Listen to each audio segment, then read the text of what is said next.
Devaya Om Namo Bhagavate Vasudevaya Om Namo Bhagavate Vasudevaya. So, Hare Krishna, dear devotees, we are reading today Srimad Bhagavatam, Canto 1, 6th chapter. We'll start with the 20th verse. Итак, Харе Кришна, дорогие преданные, сегодня мы продолжаем читать Шримад Бхагаватам, песнь 1 глава 6, и мы начнем с 20 стиха. Evam yatantam vijane mam ahago charo giram Gambiras lakshnaya vacha shucha prasamayam eva. Seeing my attempts in that lonely place, the personality of Godhead, who is transcendental to all mundane description, spoke to me with gravity and pleasing words, just to mitigate my grief. Next verse. Antasmin jamana bhavan mamam drashtum iharhati avipakva kashayanam durdarshoham kuyoginam. O Narada, the Lord spoke. I regret that during this lifetime you will not be able to see me anymore. Those who are incomplete in service and who are not completely free from all material taints can hardly see me. And we'll read the purport. It's a beautiful purport by Srila Prabhupada. The personality of Godhead is described in the Bhagavad Gita as the most pure, the supreme, and the absolute truth. There is no trace of a tinge of materiality in his person, and thus one who has the slightest tinge of material affection cannot approach him. The beginning of devotional service starts from the point when one is freed from the at least two forms of material modes, namely the mode of passion and the mode of ignorance. The result is exhibited by the science of being free from kama, lust, and lobha, covetousness. That is to say, one must be freed from the desires for sense satisfaction and avarice for sense gratification. The balanced mode of nature is goodness, and to be completely freed from all material tinges is to become free from the mode of goodness also. To search the audience of the God in a lonely forest is considered to be in the mode of goodness. One can go out into the forest to attain spiritual perfection, but that does not mean that one can see the Lord personally there. One must be completely freed from all material attachment and be situated on the plane of transcendence, which alone will help the devotee get in personal touch with the personality of Godhead. The best method is that one should live at a place where the transcendental form of the Lord is worshipped. The temple of the Lord is a transcendental place, whereas the forest is a materially good habitation. A neophyte devotee is always recommended to worship the deity of the Lord, Archana, rather than going to the forest to search out the Lord. Devotional service begins from the process of Archana, which is better than going out in the forest.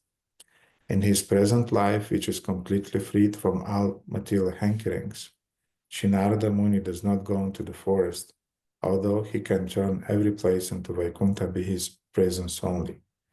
He travels from one planet to another to convert men, gods, kinnaras, gandharvas, rishis, munis, and all others to become devotees of the Lord. By his activities, he has engaged many devotees like Prahlad Maharaj, Dhruva Maharaj, and many others in this transcendental service of the Lord. A pure devotee of the Lord, therefore, follows in the footsteps of a great devotee like Narada and Prahlada and engages his whole time in glorifying the Lord by the process of kirtana. Such a preaching process is transcendental to all material qualities. And I'll read the next verse also. Sakridya darshitam rupam etat kamayate naga mat kama sankanai sadhu sarvam munchanti hrichayaha. O virtuous one, you have only once seen me person, And this is just to increase your desires for me, because the more you hanker for me, the more you'll be freed from all material desires. Satsevaya dirgaya pi jatamai dritamati hitva vadyamiham lokam gantama janatamasi. By service of the absolute truth, even for a few days, a devotee attains firm and fixed intelligence in me. Consequently, he goes on to become my associate in the transcendental world after giving up the present deplorable material worlds. Purport by His Divine Grace, A.C. Bhaktivedanta Swami Srila Prabhupada. Serving the Absolute Truth means rendering service unto the Absolute Personality of Godhead under the direction of the bona fide spiritual master, who is a transparent medium between the Lord and neophyte devotee.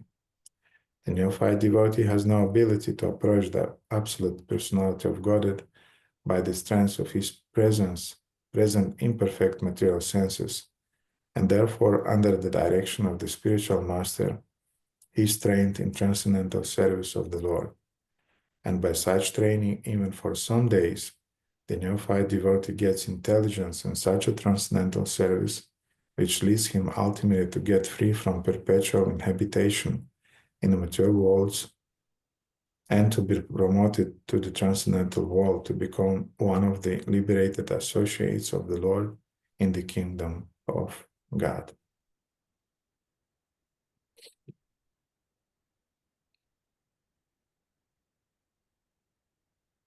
Oma Gyana Timirandasya Gyana Anjana Shalakaya Chakshurun Militamina Tasmai Shri Gurave Namaha Shri Chaitanya Manobhishtam Stapitami Bhutale Swarupa Kadamyam Dadati Swapadantikam Vanchakalpadarubhishcha Kripa Sindhubheva Patitanam Pavanibhyo Vaishnavibhyo Namo Namaha Jaya Shri Krishna Chaitanya Prabhu Nityananda Shri Advaita Gadadhara Shivasadi Gaura Bhakta Vrinda Hare Krishna, Krishna Krishna, Hare Hare, Hare Rama, Rama Rama, Hare Hare.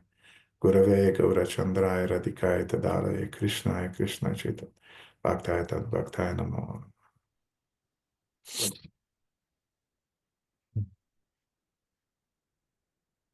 So this series of verses that we read today, the Lord Himself is talking to Narada Muni about the present level of his advancement and about the needed level of advancement in order to come back home, back to Godhead.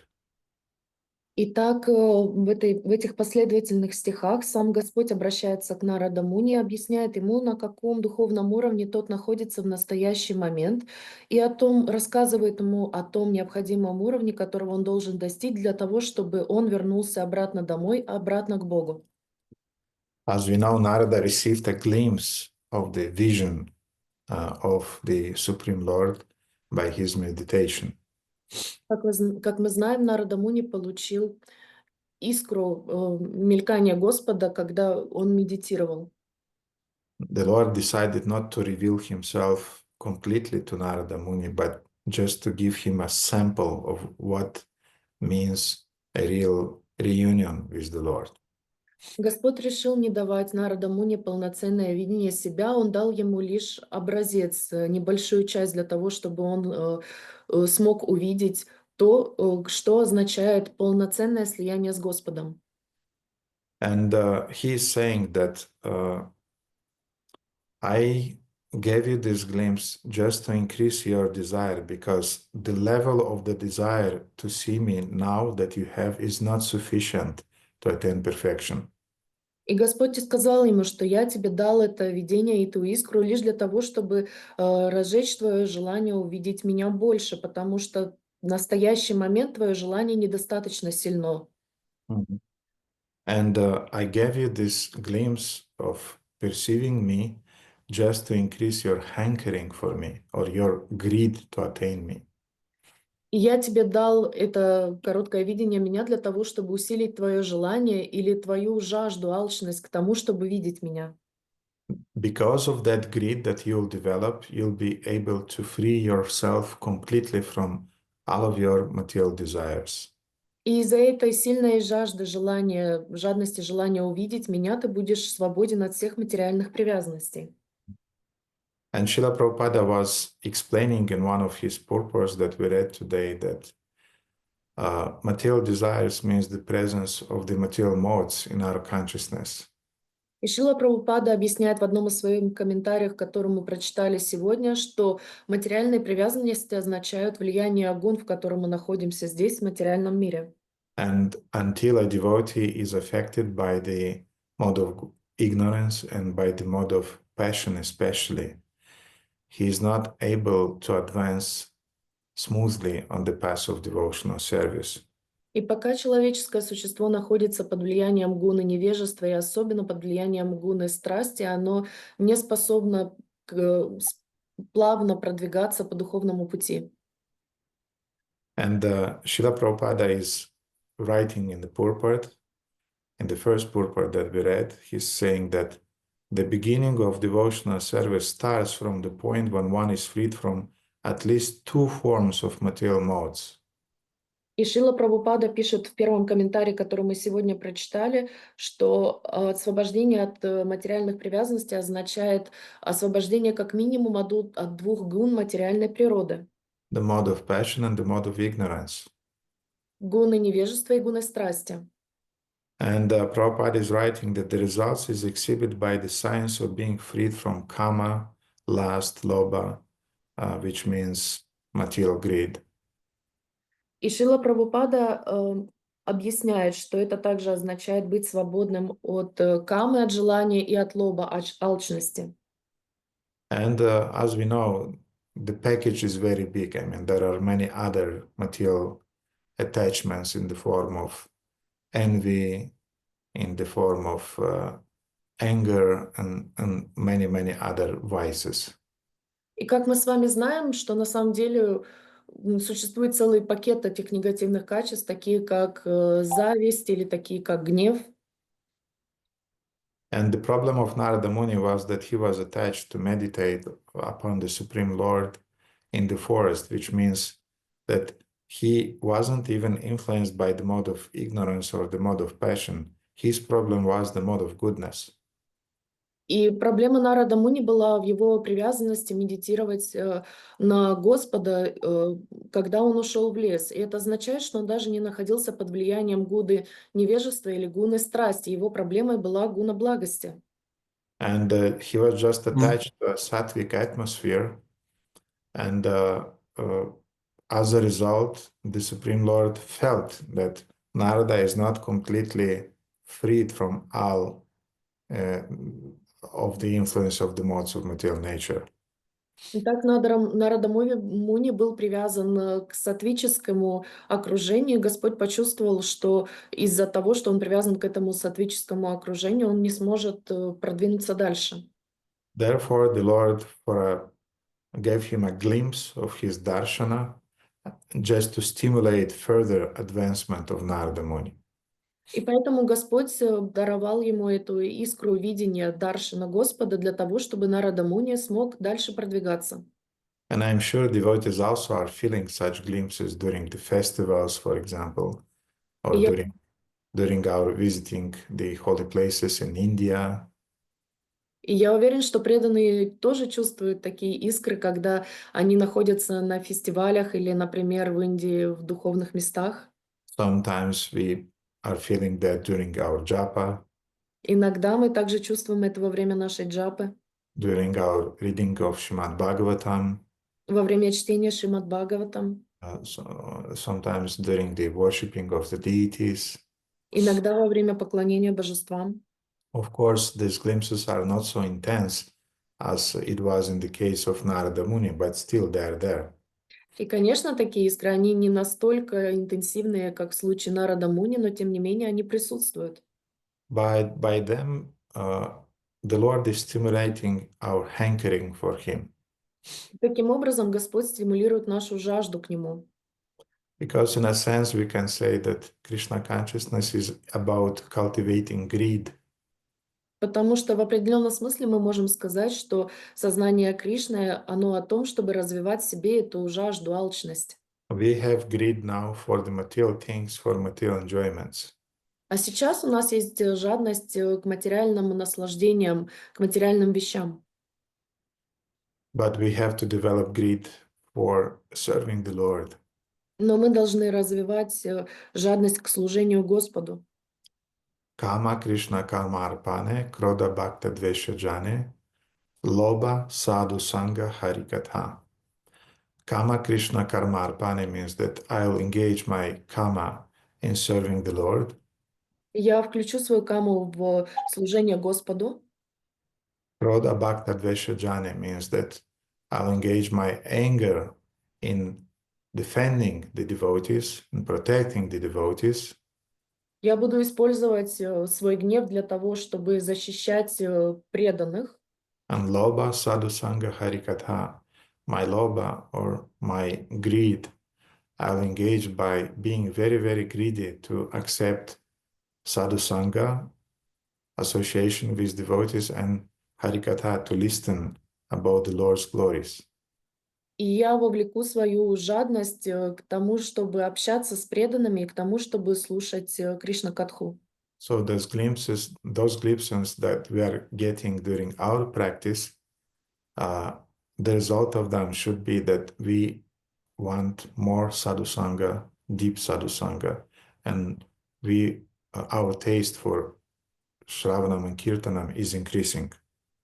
Поэтому эти искры должны стать побуждением нашей к жадности к санкиртане, глубокой санкиртане, а также к шраванам и к слушанию о Господе. And in the next verses, the Lord will continue, in a sense, let's say, educating Narada Muni regarding this perfectional state of devotional service. И в следующих стихах Господь будет давать наставления Нарада Муни о том, что означает высший этап преданного служения. And then he'll disappear. А потом он исчезнет. By leaving in Narada's heart a sense of deep separation. Оставляя в сердце Нарада Муни чувство глубокой разлуки. I don't know about you, but every time I leave or my Guru Maharaj is leaving from a festival or from a visit, it's always, I have in my heart a kind of like sadness because of separation. Я не знаю, как у вас, а для меня каждая разлука с моим Гурудевом после фестиваля оставляет глубокую тоску в моем сердце из-за этого чувства разделения. And this feeling of deep separation is stimulating my commitment to him, to reconnect with him by following the instructions and by applying the instructions in my practical life. И это чувство глубокой разлуки с ним только усиливает мою преданность к нему и мою привязанность к нему, и желание следовать его наставлениям, а также применять их на практике. And Srila Prabhupada is explaining in the last purport that we read, he's saying that our relationship with the Supreme Lord at our stage are built via the relationship with our spiritual master.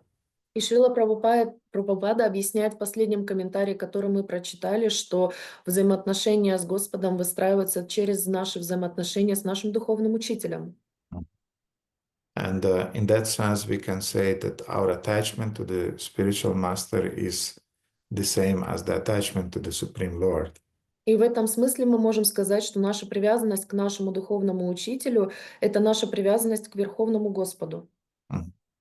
And therefore, the same feelings that we have for the spiritual master, we will develop for the Supreme Lord and vice versa. И также мы можем сказать, что те чувства, которые мы разовьем к духовному учителю, мы разовьем к Верховному Господу и наоборот. We'll touch about this subject a little bit later today. Мы затронем эту тему немного позже сегодня. But now let's continue reading about the duties of an initiated disciple after receiving initiation. Но сейчас давайте продолжим читать обязанности ученика после получения инициации. And as you remember, it's a description of the duties of a surrendered soul after receiving initiation. И как вы помните, это обязанности преданной души после получения инициации. And we are studying these verses from Sanat-Kumara Samhita in the context of perfection that Narada Muni attained in his devotional life. И мы изучаем эти стихи Санат-Кунара Самхиты в перспективе совершенства, которого достиг Нарада Муни, следуя этим этапам. We try to, through these verses from Sanat-Kumara Samhita, we try to understand the deep commitment of Narada as a disciple and his devotion to the Supreme Lord. И мы через эти стихи Санат-Кунара Самхиты мы пытаемся понять всю глубину преданности Нарада Муни и его, как он принял обязательство, чтобы стать этим совершенством. We try to understand how a disciple becomes a surrendered devotee. Мы пытаемся понять, как ученик становится чистым преданным. So last Friday we ended our discussion with the following two shlokas. I'll read them again. Итак, в прошлую нашу пятницу мы закончили на 2 шлоках. Я еще раз их прочитаю. Just to remind us and to settle the mood of the discussion.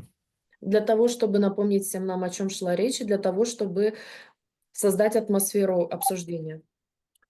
A surrendered soul should not worship anyone but him. One should not bow down before anyone but him. One should not meditate on anyone but him. One should not gaze upon anyone but him. One should not glorify anyone but him. One should not seek anyone but him. Предавшаяся душа не должна поклоняться никому, кроме Него. Не следует преклоняться ни перед кем, кроме Него. Не следует медитировать ни на кого, кроме Него. Не следует смотреть ни на кого, кроме Него. Не следует прославлять никого, кроме Него. Не следует искать никого, кроме Него. A surrendered soul should not eat any remnants of food eaten by anyone but him. One should not wear the garments and ornaments worn by anyone but him.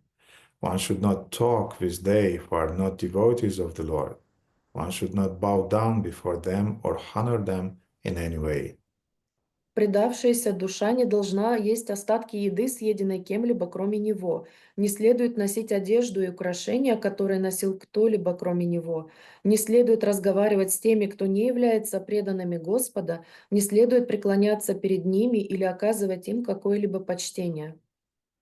And as I said today, I mentioned that we are building our relationship with the Supreme Lord via our spiritual master. И как я сказал уже сегодня, мы выстраиваем наши взаимоотношения с Господом через своего духовного учителя. In the same way as a surrendered devotee should not eat remnants of food eaten by anyone but the Lord, a disciple should not eat remnants of food of anyone but his spiritual master. И таким же образом, как чистый преданный, предавшаяся душа не должна есть остатки еды, съеденной кем-либо, кроме него, точно так же и ученик не должен принимать знания, так сказать, остатки еды этого знания от кого-либо другого, кроме своего духовного учителя.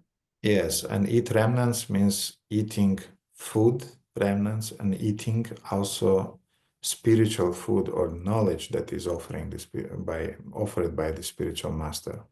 И есть остатки еды означает есть остатки материальной еды, но также это имеется в виду и духовное знание, пища духовная, которую мы получаем от духовного учителя. Eka tattva abhyas, be concentrated on one truth, Будь сконцентрирован на одной истине, on one teaching. на одном учении.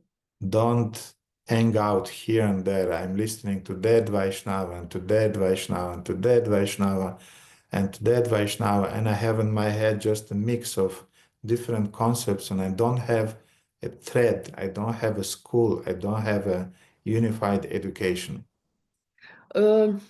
Не будьте таким, не прыгайте с одного духовного учителя на другого, послушал там, послушал здесь, взял оттуда, и в итоге у нас в голове происходит какой-то микс всех этих знаний, и у нас нет определенного четкого знания.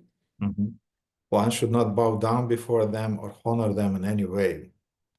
Не следует преклоняться перед ними или оказывать им какое-либо почтение. Of course, we have to honor all the Vaishnavas, Конечно, мы должны почитать всех вайшнавов, but our hearts should belong to our Gurudev.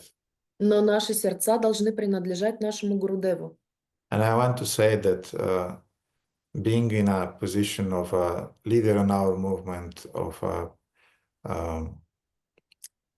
manager, of a devotee who was engaged in ISKCON communication, sometimes I had to listen to different Vaishnavas just to be aware about what's happening in the greater Vaishnava world. И будучи вайшнавом в сознании Кришны, который прошел через этапы лидера, менеджера и других руководящих должностей, я должен вам сказать, что мне приходилось слушать и других старших вайшнавов только для того, чтобы понимать, что вообще происходит, какова ситуация. And I often was burned by the, by the acidic, subtle critiques that many of them have towards ISKCON or towards Srila Prabhupada directly. И мне приходилось терпеть определенную, так сказать, субтильную, тонкую, тончайшую критику или даже злость, которую проявляли эти вайшнавы в отношении нашего сообщества или сознания Кришны в целом.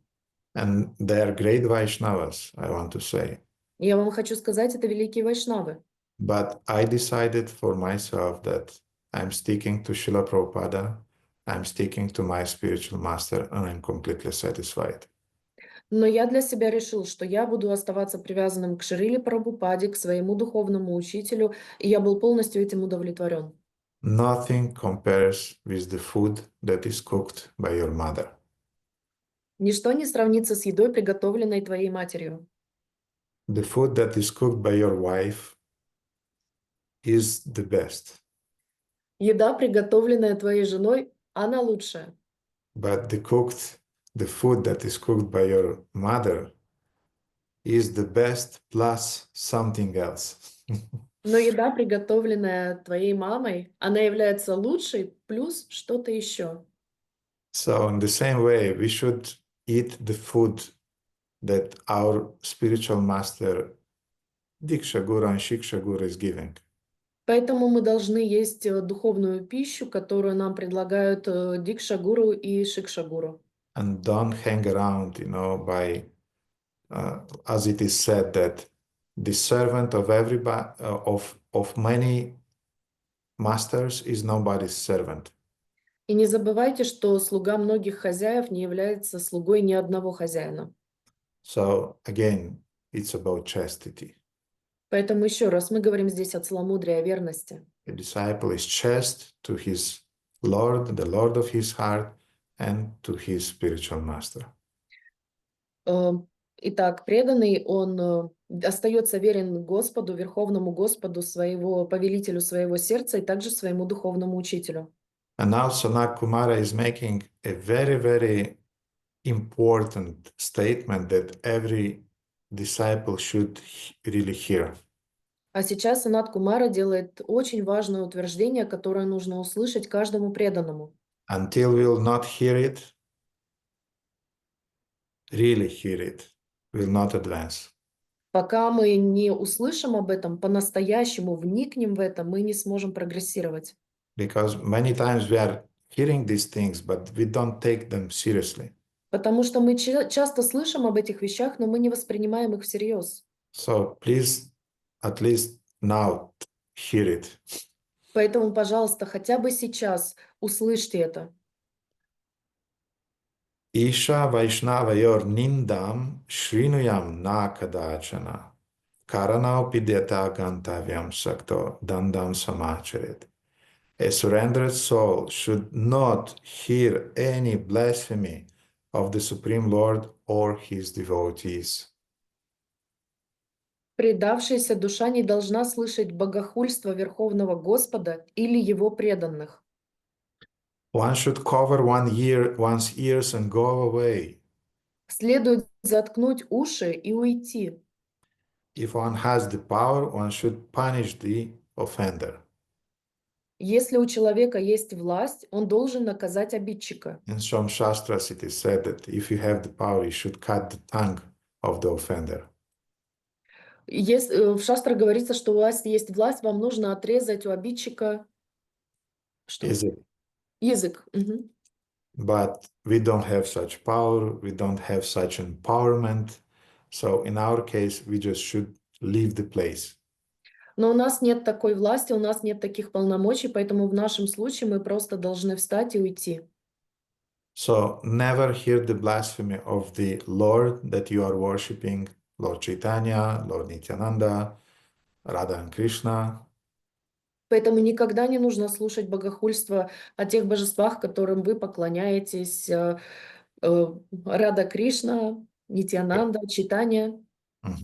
And never hear the blasphemy of other Vaishnavas, as it is said here. И никогда не слушать богохульство в сторону других преданных, как здесь написано. And also never hear the blasphemy of your spiritual master. И также никогда не следует слушать богохульство в отношении вашего духовного учителя. Never think that let me hear what they are saying about my Gurudev, just to understand their point of view. Не нужно говорить, дайте-ка я послушаю, что они говорят про моего Гурудева, просто для того, чтобы услышать точку зрения. You never want to hear how somebody is blaming or blaspheming your mother or your father, just to understand their point of view. Вы никогда не хотите услышать, как поносят вашего отца или мать, только для того, чтобы услышать еще одну точку зрения.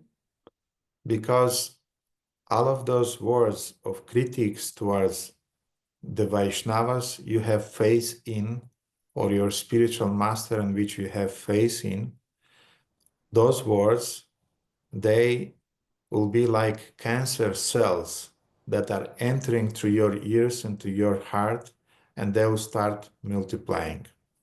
Потому что все эти слова критики и неодобрения в сторону духовного учителя, которому вы доверяете, и в сторону старших преданных, которые вы доверяете, они будут представлять собой раковые клетки, которые зайдут через ваши уши, поселятся в вашем сердце и начнут размножаться. Don't think that you are strong enough to face it and to digest it and just to get rid of it. Не думайте, что вы настолько сильные, что вы сможете просто это выслушать, переварить и потом от этого избавиться. No, those cancer cells will remain in your heart and will corrupt your face from inside. Нет, Step by step, little by little, but it will destroy your face finally.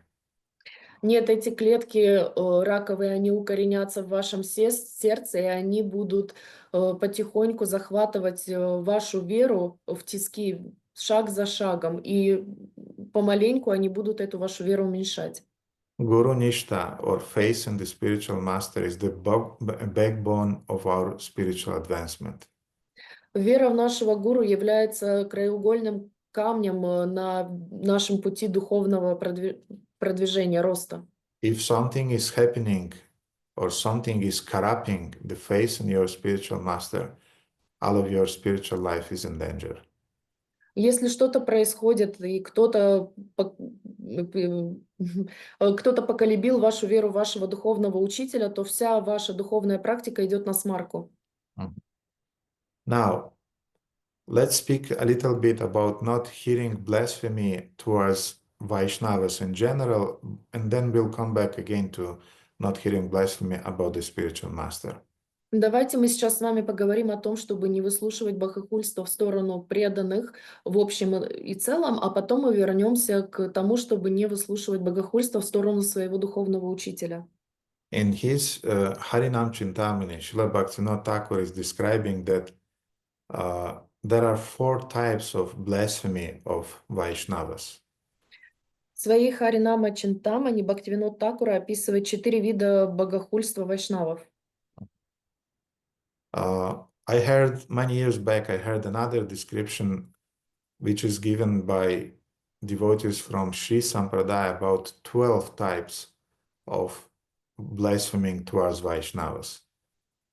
Много лет назад я слышал другую классификацию, которая дана преданными из Шри Сампрадаи, которая заключает в себе 12 оскорблений вайшнавов. But I think Bhaktivinoda Thakur, by this 4, he's covering all of them. Но я считаю, что Бхактивинод Такур этими 4 оскорблениями покрывает собой все эти 12 оскорблений. So the first type of blasphemy towards Vaishnava that will completely ruin and destroy our spiritual life is to criticize a devotee sadhu for a fault regarding the circumstances of his birth. Итак, первое богохульство в отношении вайшнава, которое полностью разрушит и уничтожит нашу духовную жизнь, это критиковать садху за ошибку в обстоятельствах его рождения. I'll tell you a funny thing. Я расскажу вам забавную историю. Recently, some devotees came back from India, Недавно один из преданных вернулся из Индии, and they were describing that they had some interactions with some devotees in India. и они описывали, что у них были взаимодействия с другими преданными из Индии, And they heard that something that usually Russian devotees were doing that and doing that and doing that. Вы пропали немного, и им рассказывали, что какой-то преданный сделал вот это и вот это. You know, some Russian devotees were doing that and that and that. Русские преданные делали вот это и вот это. And you're also Russian. И вы тоже русские. And it's amazing how, being a Russian, you can be a devotee. Это удивительно, ты, будучи русским, можешь быть преданным. And it's interesting because I'm half Russian, half Romanian. Это интересно, потому что я наполовину русский, наполовину румын. So I'm not completely Russian for Russians, Я не полноценный русский для русских, and I'm not completely Romanian for Romanians. и я не полноценный румын для румынов. And it's good because I'm not identifying with neither of them. И это хорошо, потому что я не идентифицирую себя ни с одним из них. But I was amazed how the material mind is trying to, how to say, to put you in some kind of box. Но я удивляюсь, как материальный ум пытается положить тебя в какую-то коробку And to perceive you that you are a Russian devotee, и воспринимать себя, что ты русский преданный, you are a Romanian devotee, ты румынский преданный, you are a Hungarian devotee, ты венгерский преданный, and you're Turkish devotee. и турецкий преданный. And this is just material perceptions. Это только материальные восприятия. Therefore, when you judge a devotee by his nationality, Поэтому, если вы судите преданного по его национальности, or by his caste, или по его касте, or by his gender, или по его полу, and in our movement we have a problem regarding that. и у нас в движении есть по этому поводу большая проблема. She is a devotee, but she is a woman. Это преданный, но это женщина. And, poor woman, И бедные женщины. they are doing the heaviest services in our movement are done by women. Let's accept that. И они делают самые сложные служения в нашем обществе. Давайте примем это. And to all my respect for the Prabhus, И при всем уважении моем к Прабху, but when I need something really to be done, но если я что-то действительно хочу, чтобы было сделано, meticulously, quality service, очень дотошно, детально, был хорошего качества сделано какое-то служение, I'm not addressing to some Prabhus in our community. я не обращаюсь к Прабху в нашем обществе. Because Prabhus, they're conquering the world. Потому что Прабху, они завоевывают мир. They're thinking big. У них большие мысли, большие идеи. They're not thinking about details. Они не думают о деталях. So if I want someone to think about details, I'm addressing a woman, Mataji, can you please do it? Otherwise, it will never be done. Потому что если я хочу чтобы было все продумано до мельчайших деталей, я обращусь к Матаджи и скажу ей: Матаджи, вы могли бы это сделать? So therefore, Jati Dosha, if you perceive a Vaishnava or Vaishnavi just according to his or her body, and according to the circumstances of his or her birth, this is a material perception, this is a blasphemy towards Vaishnavas. И поэтому джати доша, если вы критикуете преданного или преданную и воспринимаете его или ее через его тело, через обстоятельства его или ее рождения, то это является богохульством или оскорблением. Srila Prabhupada never made any difference between his Vaishnava disciples and Vaishnavi disciples. Шрила Прабхупада никогда не делал различия между его вайшнавами преданными и вайшнави преданными. He had an equal kind attitude and he was giving his trust and empowerment to all of them. У него было равноценное отношение ко всем ним, и он давал им силу и полномочия равноценно.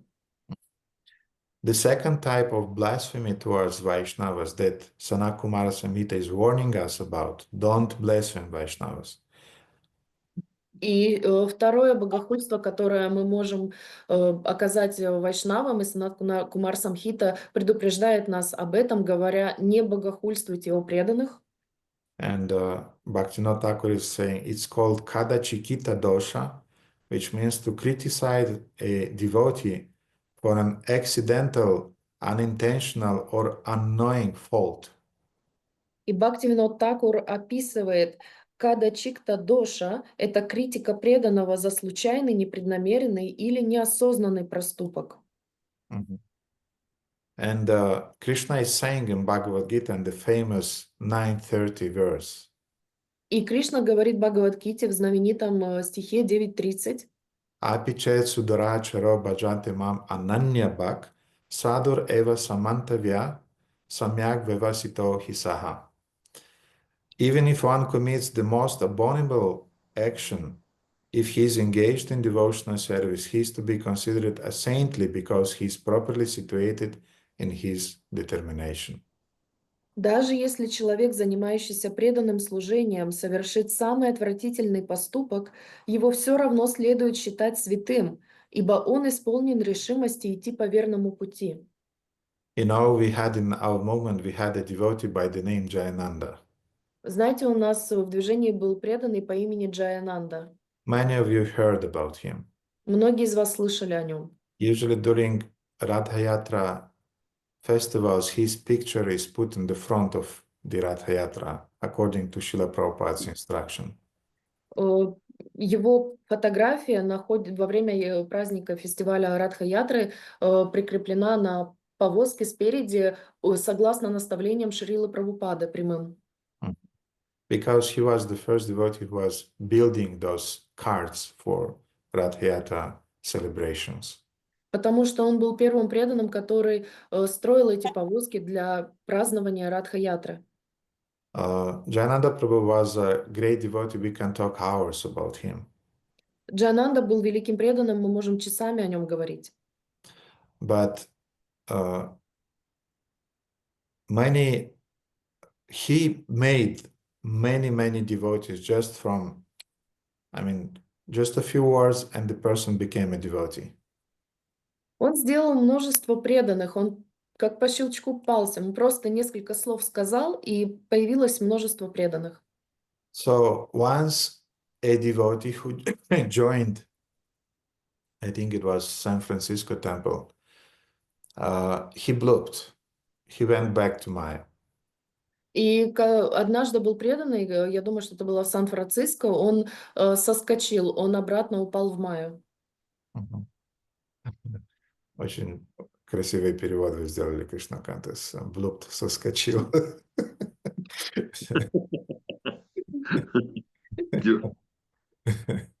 Обычно мы говорим плюхнулся, а ты соскочил еще красивее. And he left the temple and he went back to the material world and he started to work as a butcher. Он ушел из храма, он опять пошел в материальный мир, и он стал работать мясником. And Jayananda decided to visit this devotee and to bring him back. И Джаянанда решил навестить этого преданного и привести его обратно. And he came right to that shop where that devotee was working. All of his hands were in blood, and his costume was in blood, and so on. You can imagine working as a butcher. И он пришел к этому преданному, который работал мясником, и его руки были по локоть в крови, вся его одежда была в крови. Вы можете себе представить работу мясника? Jayananda just embraced that devotee. Джананда просто обнял этого преданного. You can imagine that devotee was, he was in blood and everything. Jayananda did not care about that. He just embraced him. И вы можете представить этого преданного, который был весь в крови. Джананду это вообще не беспокоило, он просто подошел и крепко его обнял. And that devotee who was working as a butcher, he started to cry and he said, I'm coming back with you. И этот преданный, которого обнял Джаянанда, он просто заплакал и сказал: «Я возвращаюсь вместе с тобой». So Jayananda was not judging that fallen devotee, that you fallen rascal, you are working as a butcher, you'll go to hell. И Джаянанда, он не критиковал и не осуждал этого преданного. Ах ты, материальный негодяй, падший полностью. Ты попадешь в ад, ты работаешь мясником. No, he was considering that this devotee just accidentally fell down. I want to help him. Нет, он просто посчитал, что этот преданный оступился, и я хочу ему помочь. And apichet suduracharo, even if he is committing the most abominable action, Даже если он совершит самый отвратительный поступок. and in the Vedas it is said about few most abominable actions. И в Ведах описаны эти самые отвратительные поступки. The work as a butcher, Работа мясником, meat eating, поедание мяса, alcohol drinking, питье алкоголя, and sex with the wife of the guru, секс с женой гуру and killing a brahmana or killing the guru. или убийство брамана или гуру. So these are the most abominable things. Итак, это самые отвратительные вещи. So you can imagine if the Lord is able to forgive even such kind of abominable things, И вы можете себе представить, если Господь в состоянии простить такие отвратительные проступки, then the fact that sometimes devotees, they're taking a vacation from Krishna consciousness, or they're not able to chant their 16 rounds or wake up in the morning, we should not blame them for that. Поэтому, если преданным нужен небольшой отпуск от сознания Кришны, и он не может прочитать свои 16 кругов, не может встать рано утром, мы не должны его осуждать за это. Because we will destroy our spiritual life by that. Потому что таким образом мы разрушим свою духовную жизнь. Then the third kind of blasphemy that we should not do towards Vaishnavas is called Nashta Praya Dosha. И третье богохульство, которое мы не должны совершать в отношении вайшнавов, называется нашта прая доша. And this is an interesting one. И это очень интересно. To criticize a sadhu for faults that are almost rectified. Критиковать саду за ошибки, которые почти исправлены. Let's say to criticize a devotee for the faults that he has already apologized for. Ну, давайте скажем так, критиковать преданного за ошибки, за которые он уже извинился. And a good apology includes three things. И хорошее извинение включает в себя три вещи. Because sometimes devotees are apologizing, but they're not completing it. They're not doing it in a complete form. Потому что иногда преданные извиняются, но они неполноценно это делают, они не проходят эти три этапа. We are not speaking about Romanians. Romanians usually don't apologize for anything. И мы сейчас не говорим о румынах. Румыны обычно никогда ни за что не извиняются. So we are not, how to say, we are not judging Vaishnavas according to their birth and nationality. Мы не критикуем саду за его рождение или за его национальность. but sometimes the spiritual master has the right to show some deficiencies in your nature, in your character, just to help you to know and to overcome it. Но у духовного учителя есть такое право указывать тебе на твои ошибки или недостатки в твоем характере для того, чтобы ты был осознан на них и для того, чтобы ты начал их исправлять. And I'll not give examples of how our devotees here in Bucharest, they are doing really stupid things. And they just don't apologize. И я не буду вам в деталях описывать, как здесь, в Бухаресте, преданные совершают совершенно глупые вещи, и они просто за них даже не извиняются. In their karmic program, they just don't have this option. У них просто нет в их кармической программе такой опции. I'm trying to create it because to be a human being means to apologize when you are doing stupid things. И я пытаюсь создать у них такую опцию, потому что быть человеческим существом означает извиняться за вещи неправильные, которые ты совершил. Anyway, I'll not go further on that. I mean, devotees in Romania, I love you very much, but just listen what I want to say. И я не буду углубляться в эту тему, но румынские преданные, я вас очень сильно люблю. Давайте двигаться дальше. Apology, a good apology has three parts. Извинение, хорошее извинение, оно и состоит из 3 частей. First part is called I'm sorry. Первая часть называется «Извини меня». I know it's difficult to say, but you should say it. I'm sorry. I'm really sorry. Да, я знаю, что это тяжело, трудно произносить, но надо сказать «Мне жаль, извини меня, мне очень жаль». Then the second part is even more difficult. А вторая часть еще более сложная. I admit it's my fault. Я признаю, это моя вина. I mean, some people will never say that. Некоторые люди никогда вообще этого не скажут. They'll apologize, they'll say, okay, I'm sorry. Они просто извинятся и скажут «Да, извини, мне жаль».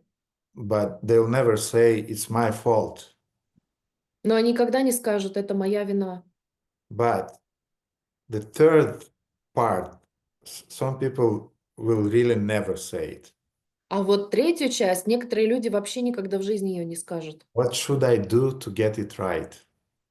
Что мне нужно сделать для того, чтобы исправить ситуацию? And dear disciples, when you are apologizing before your spiritual master, please say these three things. Dорогие ученики, для того, чтобы извиниться перед вашим духовным учителем, произнесите эти 3 вещи. I'm sorry, it's my fault, and Gurudev, what should I do to correct the situation? Мне очень жаль, извините, я признаю, что это моя вина. Дорогой Гурудев, что мне нужно сделать для того, чтобы исправить ситуацию? I'm happy if some of my disciples in general, they're overcoming their nature and they're saying at least that I'm sorry. И я очень рад, что некоторые из моих учеников переступают через свое эго и способны сказать хотя бы «извините». But let's advance. It's my fault, and Gurudev, what should I do to correct this? Но давайте с вами будем расти духовно и скажем также, что я признаю, что это моя вина, и также, что мне нужно сделать для того, чтобы исправить ситуацию. But now, let's consider that some devotee, he made a mistake, and then he said, I'm sorry, it's my fault. What shall I do to correct it? Но теперь давайте представим ситуацию, в которой человек оступился, он извинился, признал, что это его вина, и он спросил, что ему нужно сделать, чтобы исправить ситуацию. Это не человек, это преданный. Мы говорим про преданных сейчас. So, and we told that devotee that probably you should do that and that to correct the situation. И мы скажем этому преданному, что ты должен сделать вот это и вот это для того, чтобы исправить ситуацию. And that devotee went on to correct it. И этот преданный начал делать шаги для того, чтобы исправить ситуацию. And if meanwhile you are still criticizing him for the previous mistakes, then you are blaspheming him. И если вы, когда он уже начал это делать, начинаете и продолжаете его критиковать, таким образом вы богохульствуете в отношении него. Sometimes devotees, they are conscious about their faults, about their weakness. Иногда преданные осознаны о своих недостатках, о своих слабостях. And they are admitting it. Они их принимают. but you are still criticizing them. Give them some time because he already admitted it. He's working on it. Don't blame him. Но вам нужно дать ему немного времени для того, чтобы он исправлял. Он находится на пути, он делает шаги. Не критикуйте его, не осуждайте ему, дайте ему какое-то время для того, чтобы он с ними справился. Any critic is disempowering. Любая критика, она обескураживает, And kindness is empowering. а доброта, она дает силу. So, and the fourth type of blaspheming is called purva dosha. Итак, четвертое богохульство называется пурвадоша. To criticize a sadhu for faults that occurred prior to his surrendering. Критиковать саду за ошибки, которые произошли до его предания. Oh, you were working as a butcher. О, ты мясником работал, You were a prostitute. проституткой была, You were a gangster. гангстером был, You were a punk. панком был, You were a hippie. хиппи. Or our ego, our mind will find any justice, to find some fault in somebody. Наш ум сделает все возможное для того, чтобы найти даже мельчайшие недостатки в ком-либо. But we should remember that every saint has a past Но мы должны помнить, что у каждого святого есть прошлое, and every sinner has a future. и у каждого грешника есть будущее. Therefore, don't blaspheme devotees for the stupid, sinful activity that they had done previously before their spiritual life. Поэтому не осуждайте преданных за глупые ошибки, которые они совершили до того, как стать преданными. And in general, we should not be interested in praising somebody and criticizing somebody in general in our life. И мы в общем и целом в нашей жизни не должны быть склонны к тому, чтобы кого-то хвалить или порицать. And there is a very interesting verse in Srimad Bhagavatam, 11th canto, 28th chapter, verse 1. И есть очень интересный стих в Шримад Бхагаватам в 11-й песне, 28 главе, первый стих. It is said that one should neither praise nor criticize the conditioned nature and activities of other persons. Никогда не следует превозносить или критиковать обусловленную природу и деятельность других людей. Rather, one should see this world as simply the combination of material nature and the enjoying souls, all based on the one absolute truth. Этот мир следует воспринимать как просто сочетание материальной природы и наслаждающегося эго живого существа, за которым стоит единая абсолютная истина. Don't be like those old ladies and old men that are sitting, like before the entrance into the block, they're sitting there, some bench usually, and old ladies are sitting and are watching everybody who is coming in, coming out, and are talking about everybody, all of their neighbors. Пожалуйста, не будьте теми пожилыми людьми, старушками, которые сидят на входе у подъезда на лавочках, и каждый, кто проходит мимо них, получает какое-то осуждение, критику или обсуждение. Be concentrated on the absolute truth. Be above that. Будьте сконцентрированы на абсолютной истине, будьте выше этого. And Bhaktisiddhanta Saraswati wrote in his purport to this verse. И Бхактисиддханта Сарасвати поясняет этот стих. One should carefully consider his own auspiciousness and inauspiciousness. Человеку следует тщательно обдумать свою собственную благостность и неблагостность. То, что благоприятно и неблагоприятно для него самого. Rather than doing so, those who nourish their sinful propensities by remaining busy in activities like blaspheming others can never achieve any benefit. Вместо этого, те, кто питает свои греховные наклонности, занимаясь такими вещами, как богохульство других, никогда не смогут достичь никакой пользы. So, a little reminder. We are speaking about the warning that Sanat Kumara Samhita is giving us. Итак, еще раз напоминание. Мы говорим о предупреждении, которое нам было дано Санат Кумара Самхитой. If you want to be a surrendered soul, Если вы хотите быть предавшейся душой, and if you want to do your duties as an initiated disciple, и если вы хотите исполнять свои обязанности инициированного ученика, never blaspheme devotees. никогда не поносите преданных, не богохульствуйте. And now Bhaktisiddhanta Saraswati will describe what is the reason of blaspheming devotees. А сейчас Бхактисиддханта Сарасвати опишет, какова причина богохульства по отношению к преданным. And he is saying, the propensity for blaspheming and hating others is called envy. И он говорит, что склонность ненавидеть других называется завистью. Unless one becomes non-envious, one cannot retire from material inauspiciousness. Пока человек не перестанет завидовать, он не сможет избавиться от неблагоприятного материального положения. Those who are busy talking about others can never bring about their own benefit and auspiciousness. Те, кто занят разговорами о других, никогда не смогут принести себе пользу и благо. This devotee did that devotee did that, and another devotee did that, and in this temple this is happening, in this community this is happening. Этот преданный сделал вот это, а вот этот сделал вон то, а тот преданный сделал еще что-то, а в этом храме дела обстоят вот так, а в этом по-другому и так далее. Mind your own business and don't waste your energy with who did what. Занимайтесь своим делом и не тратьте свою энергию на то, чтобы выяснять, кто и что сделал. Because this tendency to talk about others and especially to blaspheme others is a manifestation of envy. Потому что такие разговоры о других, а также богохульство в сторону других преданных называется завистью. And envy leads to offenses. А зависть ведет к оскорблениям.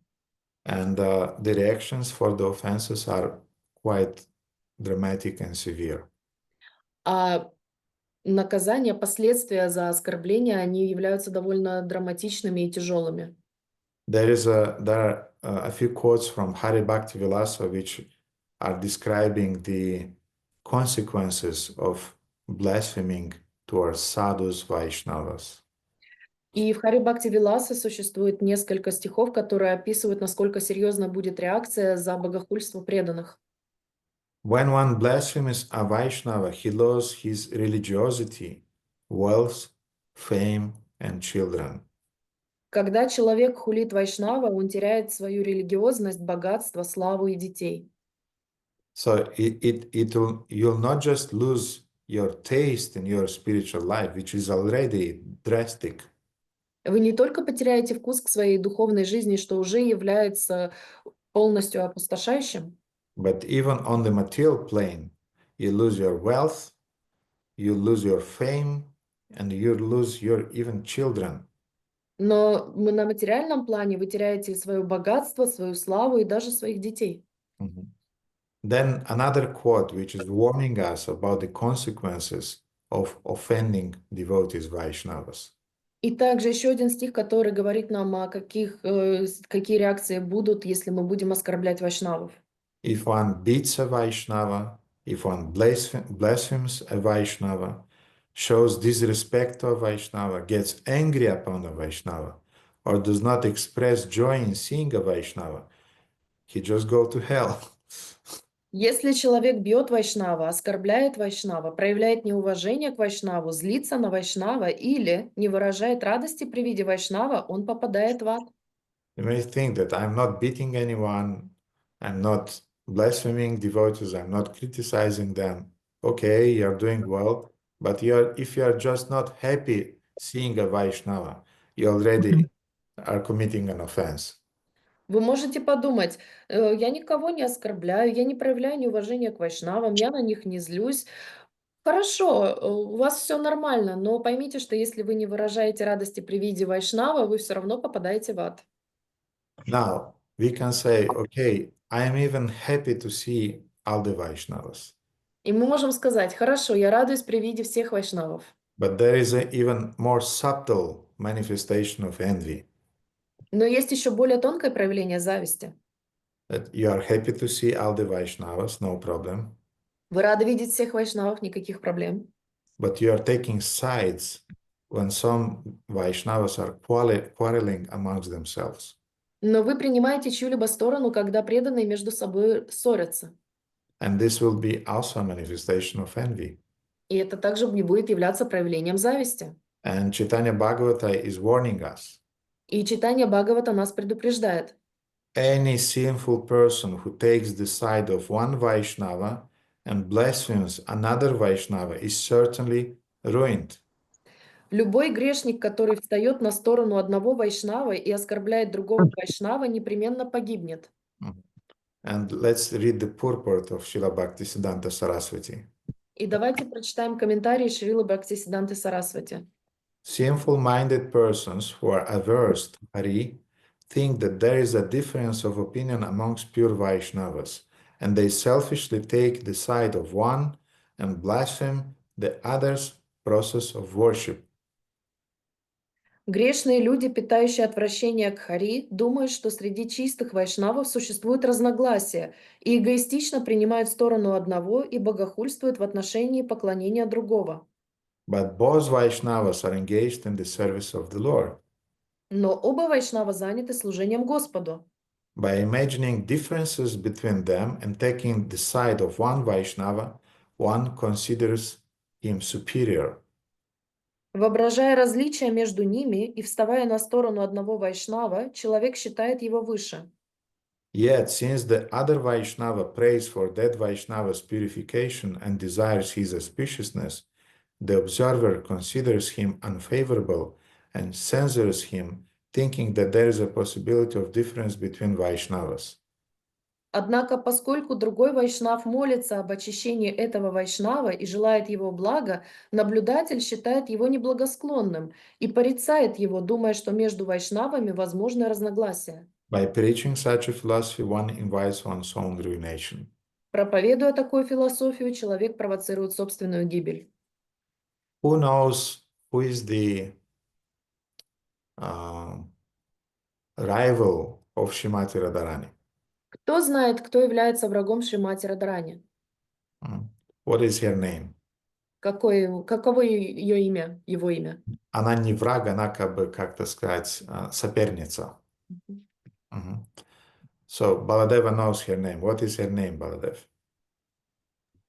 Chandravali. Srimati Chandravali. And we know that Srimati Chandravali, she is actually an expansion of Srimati Radharani. И мы знаем, что Шримати Чандравали, она на самом деле является продолжением Шримати Радхарани. Она является экспансией. And she is really disturbing Srimati Radharani's service to Krishna. И она мешает служению Шримати Радхарани по отношению к Кришне. And Srimati Radharani is considering her to be a rival not because she is just jealous and envious. И Шримати Радхарани считает ее соперницей не потому, что она ревнует или завидует. Srimati Radharani knows that her service to Shri Krishna is of the best quality than of the Chandravali. Шримати Радхарани знает, что ее служение Кришне, оно лучше и не сравнится с Шримати Чандравали. She just wants to give Krishna the best. Она просто хочет дать Кришне лучшее. And we can, the attitude of, for example, Raghunath Das Goswami towards Srimati Chandravali was very, very radical, let's say. И, например, отношение Рагунат Дас Госвами по отношению к Шримати Чандравали было довольно радикальным, если мы можем так сказать. For example, somebody once brought to Raghunath Das Goswami some buttermilk. Однажды кто-то принес Рагунат Дас Госвами масло, сделанное на молоке. And Raghunath Das Goswami saw that this buttermilk was brought in a cup that wasn't usually used in those places that he was living. И Рагунат Дас Госвами заметил, что это масло было принесено в чашке, которая не использовалась в тех местах, откуда он был родом. It was a cup that was made usually in the place where Srimati Chandravali is living.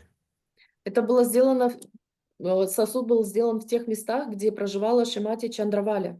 And we know that our Goswamis, they were hardly eating anything. They were just drinking some buttermilk, and that's it for the whole day.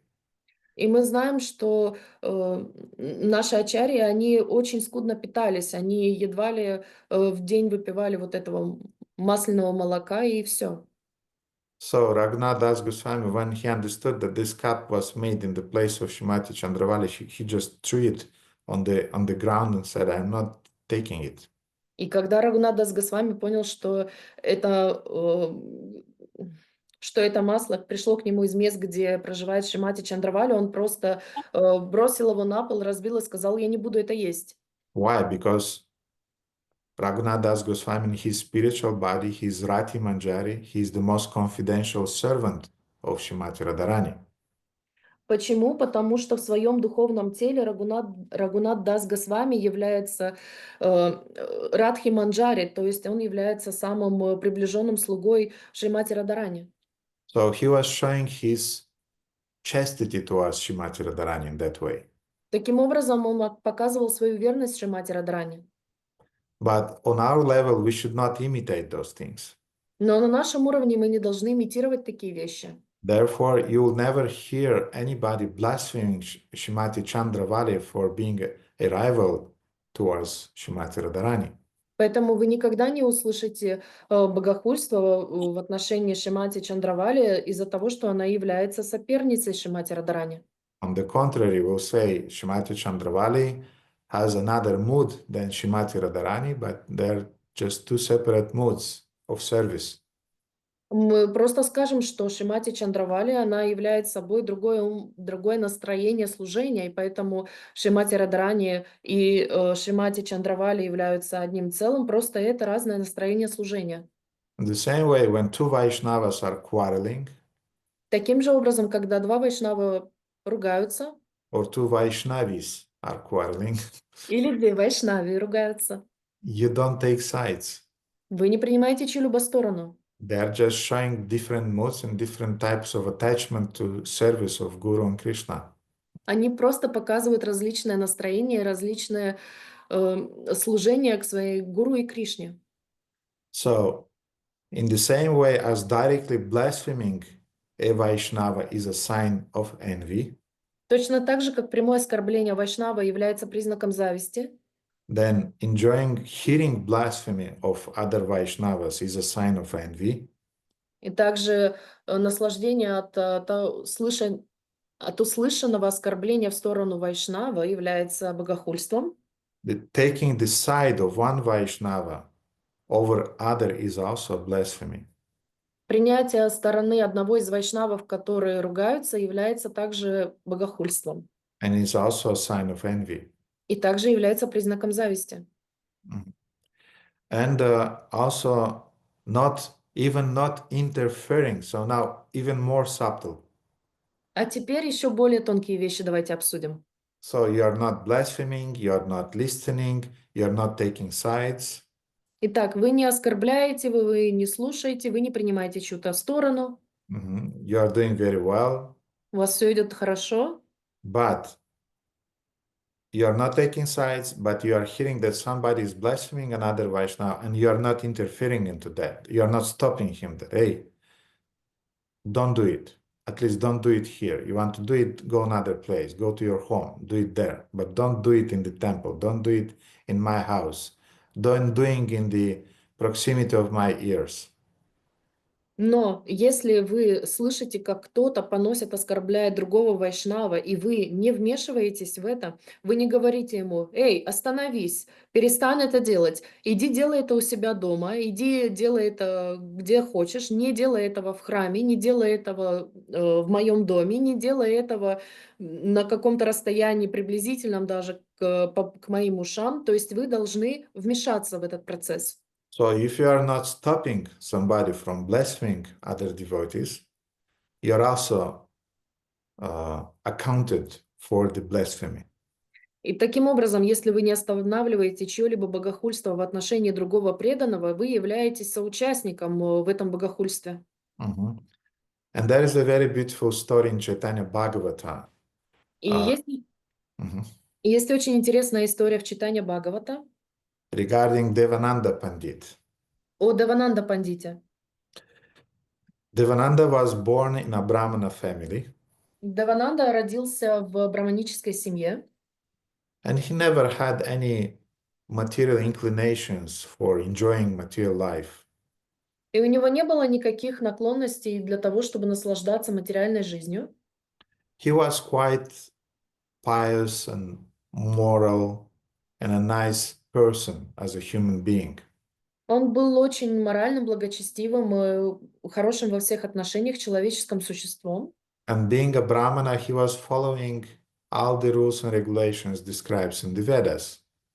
И, будучи браманом, он следовал всем предписаниям, описанным в Ведах.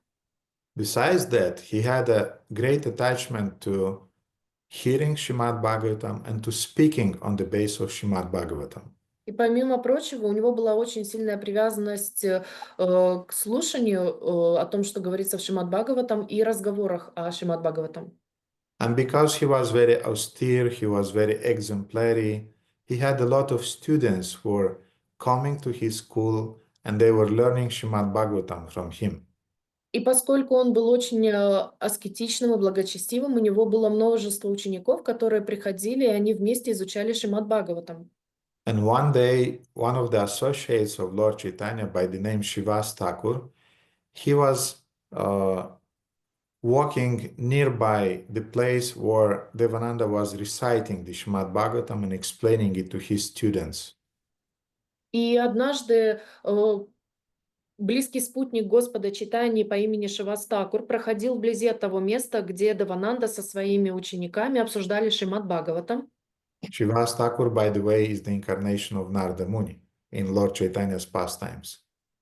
Шивастакур, кстати, является воплощением Нарада Муни из прошлого. And when Shivas Thakur heard the sweet sound of Srimad Bhagavatam, he just fell into trance right there on the spot where Devananda was reciting the Bhagavatam. И когда Шивастакур услышал сладкие речи о Шримад Бхагаватам, он просто впал в транс прямо на том месте, на котором он находился, рядом с тем местом, где Девананда со своими учениками обсуждали этот Шримад Бхагаватам. And the students of Devananda Pandit, they were not happy that somebody felt in a trance right during the class. И ученики Девананда Пандита были недовольны, что кто-то впал в экстатический транс, когда они изучали Шримад Бхагаватам. And being quite materialistic, they immediately said, "Who is this rascal who is disturbing our class? You know, let's get him out of here." И они, будучи материалистами, они сказали, кто этот негодяй, который прерывает наше изучение Шримад Бхагаватам? Давайте его отсюда уберем. And they took him by the legs and by the hands and just threw him away. Они просто взяли его за руки и за ноги и убрали его с того места. But Shivas Thakur, he was in trance. I mean, he just, after some time, he woke up, he found himself in the street, and he just went by. I mean, he went away chanting and thinking about Krishna. He wasn't bothered in any way.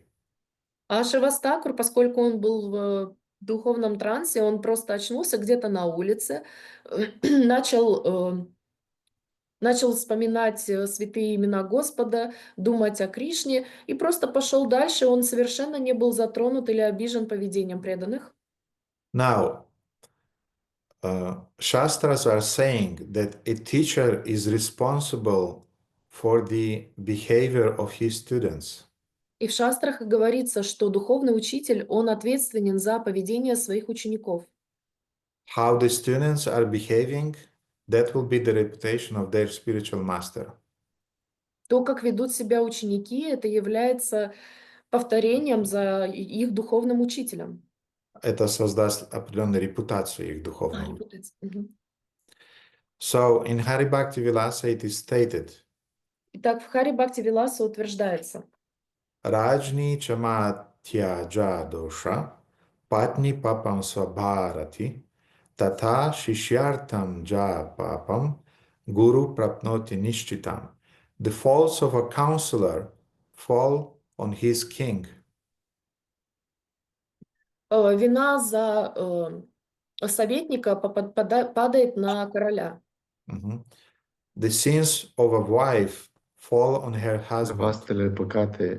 Păcatele nevastei pică de asemenea pe soț. Бал Кришна. У вас микрофон включен. Бал Кришна, микрофон улдискис. Грехи жены падают на плечи ее мужа. In the same way, a spiritual master attains the sins of his disciples. И точно так же духовный учитель получает грехи своих учеников. So this is a straight shastric confirmation that the spiritual master is accepting karma of his disciples. То есть это прямое наставление шастр, что учитель получает карму своих учеников. In the same way as the husband is receiving some part of karma of his wife if she is chaste. Точно так же, как получает муж часть кармы своей жены, если она является ему верной женой. And the king is receiving the karma of his ministers. И король получает карму своих министров. And his citizens also. И также своих жителей своего города. So, because Devananda Pandit, as the teacher of his students, he did not intervene, he did nothing to stop that blasphemy. He was accountable, he was responsible for that. И поскольку Девананда Пандит не вмешался в поведение своих учеников, он был ответственным за их поведение. And many, many years later, И много-много лет спустя, when Lord Chaitanya already revealed his divine nature of a divine preacher of the holy name and Sankirtan movement in Navadvip, и когда Господь Чайтанья раскрыл свою божественную природу в Навадвипе, что он являлся проявлением Санкиртаны, он был проявлением божественной личности, который положил начало движению Санкиртаны. Devananda Pandit, everybody was appreciating Lord Chaitanya, and practically everybody accepted Lord Chaitanya as an avatar, as a divine incarnation, manifestation of Shri Krishna. Итак, все приняли Господа Чайтанью, включая Девананда Пандита, как проявление Господа Кришны, Except Devananda Pandit. кроме Девананда Пандита. He had a problem. У него проблема была. He just could not accept Lord Chaitanya as a manifestation of Krishna as anything. He just did not had any whatsoever attraction towards Lord Chaitanya. Он не мог принять Господа Чайтанью как проявление Кришны, он даже не мог принять в принципе его как какое-либо благотворное проявление. So again, this was a consequence of just doing nothing when his students were offending other Vaishnava. И еще раз, это от него не потребовало совершенно никаких усилий или действий. Это всего лишь было последствием того, что его ученики нанесли оскорбление другому вайшнаву. So Devananda was just disregarding Lord Chaitanya. He was just indifferent towards Lord Chaitanya. И поэтому Девананда просто игнорировал Господа Чайтанью, он был к нему безразличен. Can you imagine who amongst you, dear devotees, would like to see Lord Chaitanya? Итак, дорогие преданные, давайте представим, кто из вас хотел бы увидеть Господа Чайтанью? Everybody would like. Все бы хотели увидеть Господа Чайтанью. But we are seeing the deities daily. Но мы ежедневно видим божеств. We are seeing the spiritual master who is Sakshat Dhari, directly the Supreme Lord in our life.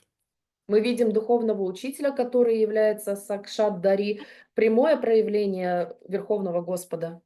We are chanting the holy names, which Abhinatva Nama Namina are non-different from Krishna. Мы воспеваем святые имена, которые являются неотличными от Господа Кришны. We are taking prasadam, who is spiritual food. Мы почитаем прасадам, которые являются духовной пищей. And what's happening with us? И что с нами происходит? Nothing. Ничего. Why? Почему? Seems to be there are some offenses behind sometimes, somewhere. Скорее всего, где-то кого-то мы все-таки оскорбили. Mhm. So one day, Lord Chaitanya was walking with his associates nearby the ashrama of Devananda Pandita, who was continuing reciting Srimad Bhagavatam and teaching Srimad Bhagavatam meanwhile.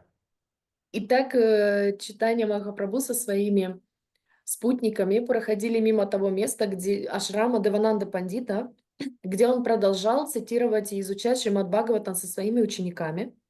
And Lord Chaitanya saw and heard this academic presentation that Devananda Pandita was giving on Bhagavatam.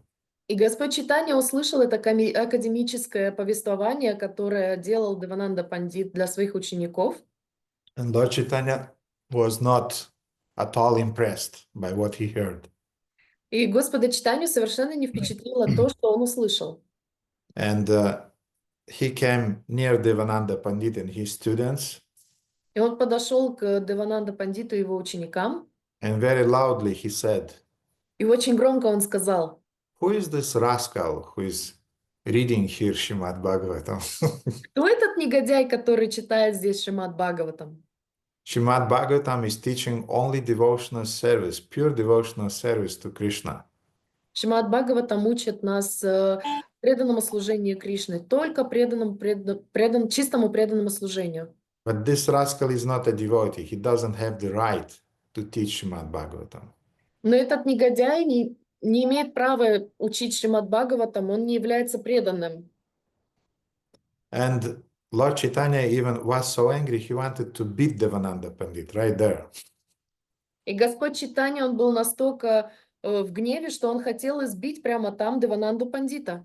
Now, remember, Mahavadanya Avatara, the most munificent avatars amongst all avatars, Lord Chaitanya. А теперь помните, что Господь Чайтанья является самым дружелюбным, великодушным среди всех аватаров Кришны, самый великодушный аватар Господа Кришны. So, Lord Chaitanya's associates stopped Lord Chaitanya and took him away from there. Спутникам Господа Чайтаньи пришлось взять Господа Чайтаньи и оттащить его в сторону. And sometimes later, it was a manifestation of ecstasy of Lord Chaitanya. Don't think it was anger, don't think it was envy. И еще раз, это было проявлением экстаза Господа Чайтаньи. Давайте не думать, что это было проявлением зависти или проявлением гнева. Lord Chaitanya wanted to teach a point. Господь Чайтанья хотел научить чему-то.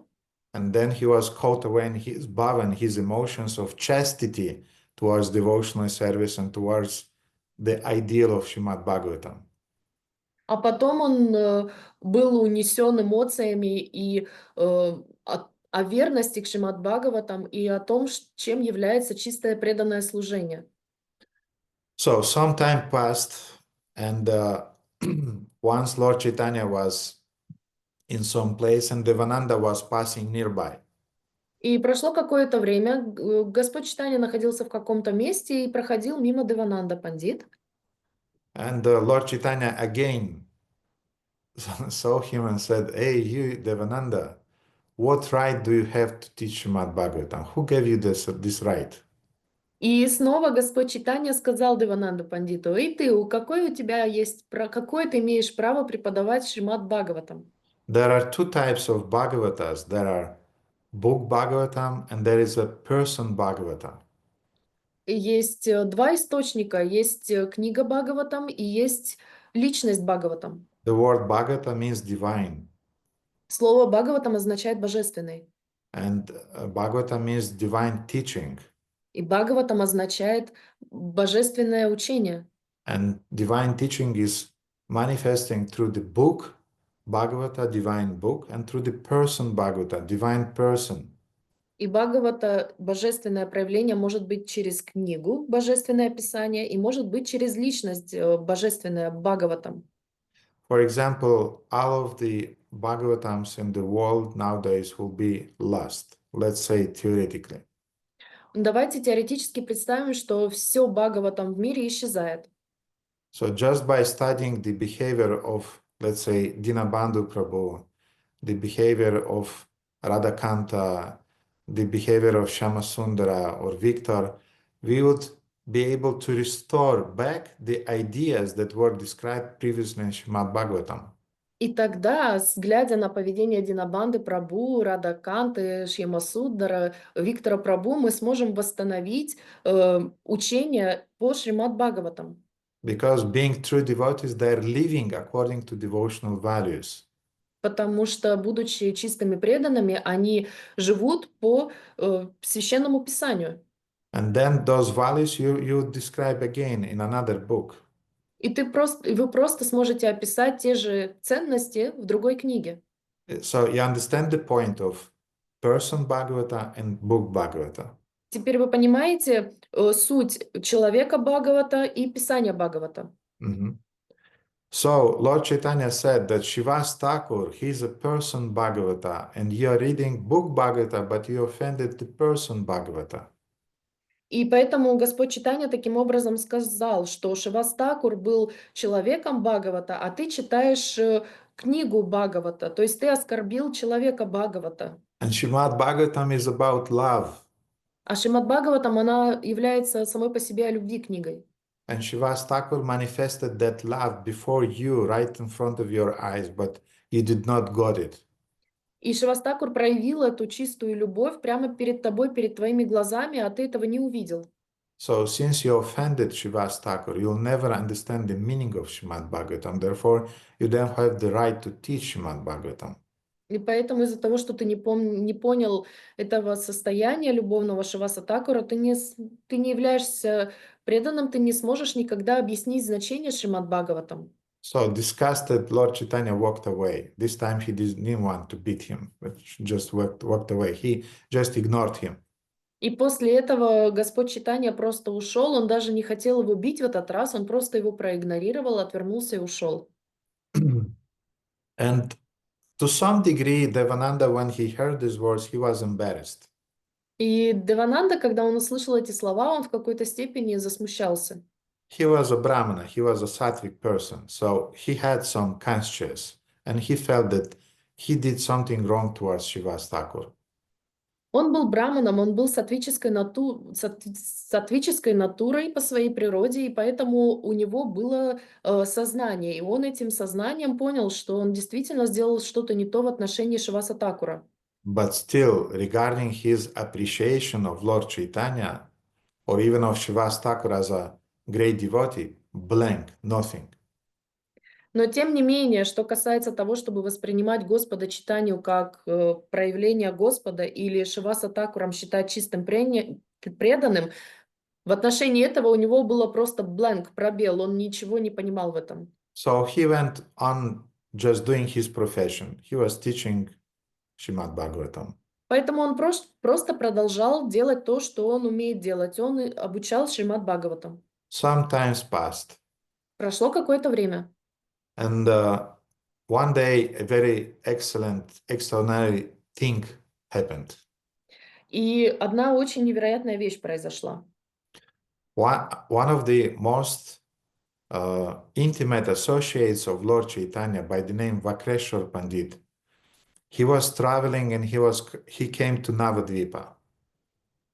Один из очень близких спутников Господа Чайтаньи по имени Вакешвар Пандит, он приехал в Навадвип.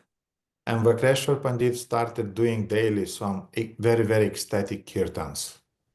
И Вакешвар Пандит стал каждый вечер петь экстатические киртаны. Vakreshwar Pandit was one of those persons, Bhagavatas, who had divine love in his heart. Вакешвар Пандит был одним из тех преданных людей, у которых была чистая любовь к Богу.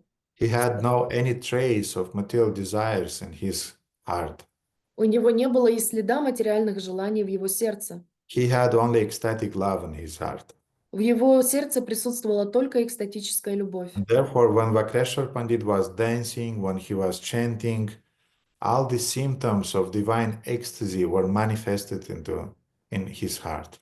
И поэтому, когда Вакешвар Пандит пел или танцевал, все признаки экстатического транса были проявлены в его существе. And sometimes he was falling on the ground, sometimes he was rolling, sometimes he was crying, And it was a divine manifestation of ecstatic feelings. И иногда он падал на землю, катался по ней, плакал, и все это являлось экстатическими проявлениями любви к Господу. And beside that, he was very, very humble. А помимо всего этого, он был еще очень-очень скромным. Mhm. And one day, Vakreshwar Pandit came to Devananda Pandit's ashram. И однажды Вакешвар Пандит пришел в ашрам к Девананду And Пандиту. when Devananda Pandit saw the humility in the heart of Vakreshwara and his divine love, somehow Devananda got attracted towards Vakreshwar Pandit, and he appreciated the devotion in the heart of Vakreshwar Pandit. И тогда Девананда Пандит увидел всю смиренность и всю божественную любовь, находящуюся в сердце Вакешвара Пандита, и он оценил эту преданность, и он почувствовал тягу, привязанность к этому преданному. Adao Shraddha Tato Sadhu Sangat Ha Bhajana Kriya. So feeling some Shraddha, some preliminary trust, he started serving Vakreshwara Pandit.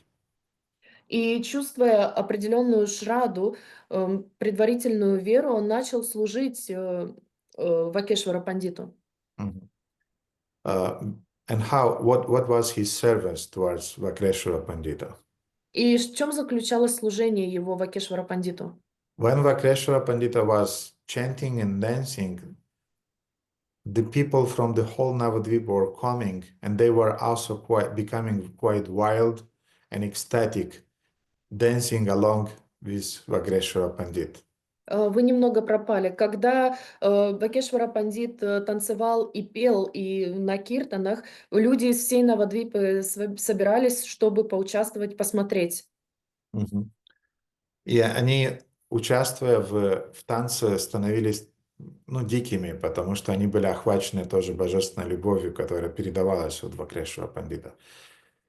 So the people became wild by hearing and by listening how the Vakreshwar Pandit was chanting, and they started usually to dance also like madmen along with Vakreshwara Pandit. И когда люди видели этот танец и песни Вакешвара Пандита, они становились дикими и безумно танцевали точно так же, как и он. And to help Vakreshwara Pandita, Devananda was keeping a stick in his hand, and he was chasing people that don't come too close, let him dance, let him sing. И Девананда Пандит, он обычно брал палку или пруд земли и начинал гонять этих преданных, говоря: не подходите к нему слишком близко, позвольте ему танцевать спокойно. So Devananda did not want that anybody would interfere with Vakreshwara's chanting and dancing. Девананда не хотел, чтобы кто-то или что-то помешало пению и танцу Вакешвара Пандита. And sometimes Vakreshwara Pandit was fainting during his singing and dancing, and then Devananda would hold him on his hands. И иногда Вакешвара Пандит терял сознание и падал на землю во время своих танцев и киртанов, и тогда Девананда Пандит держал его на своих руках. And seems to be how Devananda Pandit became a devotee. И, судя по всему, Девананда Пандит стал его преданным. Because what devotees usually are doing, Потому что чем обычно занимаются преданные? they're stealing remnants of prasadam, Они крадут остатки прасада, they're stealing remnants of water that was washing the feet of the spiritual master or other devotees. они крадут воду, которой были омыты стопы духовного учителя или других преданных, And they're taking the dust from the feet of other devotees. и они собирают пыль со стоп других преданных. This is how we were fighting in our ashrama when I was living as a brahmachari. Это как мы боролись в нашем ашраме, где я жил как брахмачарья. If we felt that we need somehow to to exercise our body, Если мы чувствовали, что мы хотим, так сказать, потренировать свое тело, And then we started what is it? It's not a fight. What is it called? Wrestling. Yes, we started wrestling with other brahmacharis in the ashram. Three, four brahmacharis were rolling around trying to get the dust from another's feet. Это было не... Это было борьбой, это не было дракой, когда 2, 3, 4 преданных начинали просто кататься по земле, пытаясь собрать пыль со стоп друг у друга. It was very funny. Было очень забавно. So anyway, Devananda sometimes was taking the dust from the feet of Vakreshwar and was putting on his head and his body as a sign of his face. И Девананда Пандит иногда просто брал пыль со стоп Вакешвара Пандита и наносил ее на свой лоб, голову и тело в знак своей веры в него. Bhakta pada duli ara, bhakta pada jal, bhakta bhukta avashesha, tina maha bal. You heard this verse. This verse is speaking about the power of those three substances: dust, water, and food remnants. Вы слышали этот стих, в нем говорится о силе 3 веществ, о водой, которой омывали стопы преданных, остатках пищи преданных и пыли со стоп лотосных преданных. So, as a result of his faith in Vakreshwar Pandit and his association with Vakreshwar Pandit, Devananda's heart started to change. He became a devotee. И поэтому из-за того, что Девананда Пандит служил преданному и верил в этого преданного, его сердце стало постепенно очищаться от такого чистого общения.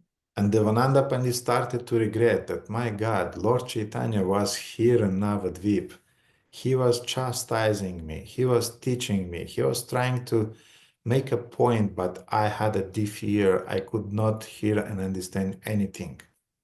И тогда, когда он стал преданным, Девананда Пандит начал очень горько сожалеть. Он думал, сам Господь Чайтанья приходил сюда, в Навадвип.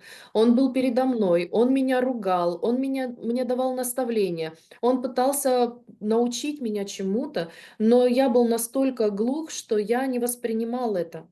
Now, dear devotees, you may live with your spiritual master daily, and you may have the same attitude.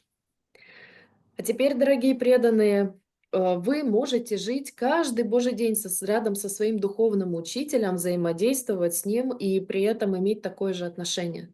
Why? Because you are perceiving him just on the material level. Почему? Потому что вы воспринимаете его только на материальном уровне. And why you are perceiving him on the material level? Because perhaps sometimes, somewhere, you committed some offense. I mean, you ignored his instructions, you manifested some familiarity. И почему? Потому что, возможно, в прошлом вы нанесли какие-то оскорбления, и, возможно, вы были с ним слишком фамильярны, воспринимали его как обычного человека. Mm-hmm. And as we spoke in the beginning of today's class, that Sanat Kumar Samhita is warning us, never blaspheme a devotee. И как мы говорили сегодня с вами, Санат Кумар Самхита предупреждает нас: никогда не богохульствуйте в отношении преданного. Never ignore a devotee.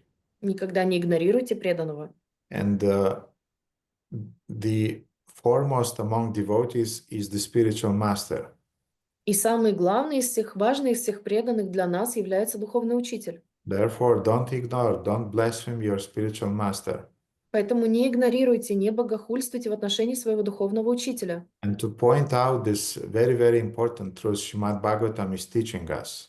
И для того, чтобы подчеркнуть эту очень-очень важную истину, Шримад Бхагаватам учит нас.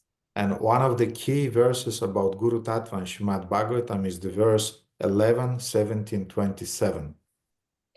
И очень важный стих из Шримад Бхагаватам, который учит нас Гуру Татве, является Шримад Бхагаватам 11, 17, 27. Acharya mam vigyanyan navamaneta karhichit namartya buddhyashveta sarva deva mayo guru. Who knows this verse? Кто знает этот стих? Nobody knows. Никто не знает. That's not good. Это нехорошо. Radha Govinda knows. That's very good.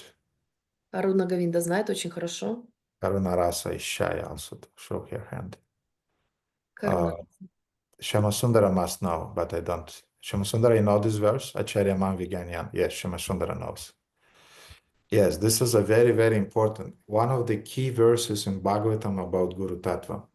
Да, это очень важный стих из Шримад Бхагаватам, один из ключевых стихов о Гуру Татве. So Krishna is telling to Uddhava in this 11th canto of Srimad Bhagavatam. Итак, Кришна говорит Удаве в этой 11-й песне Шримад Бхагаватам.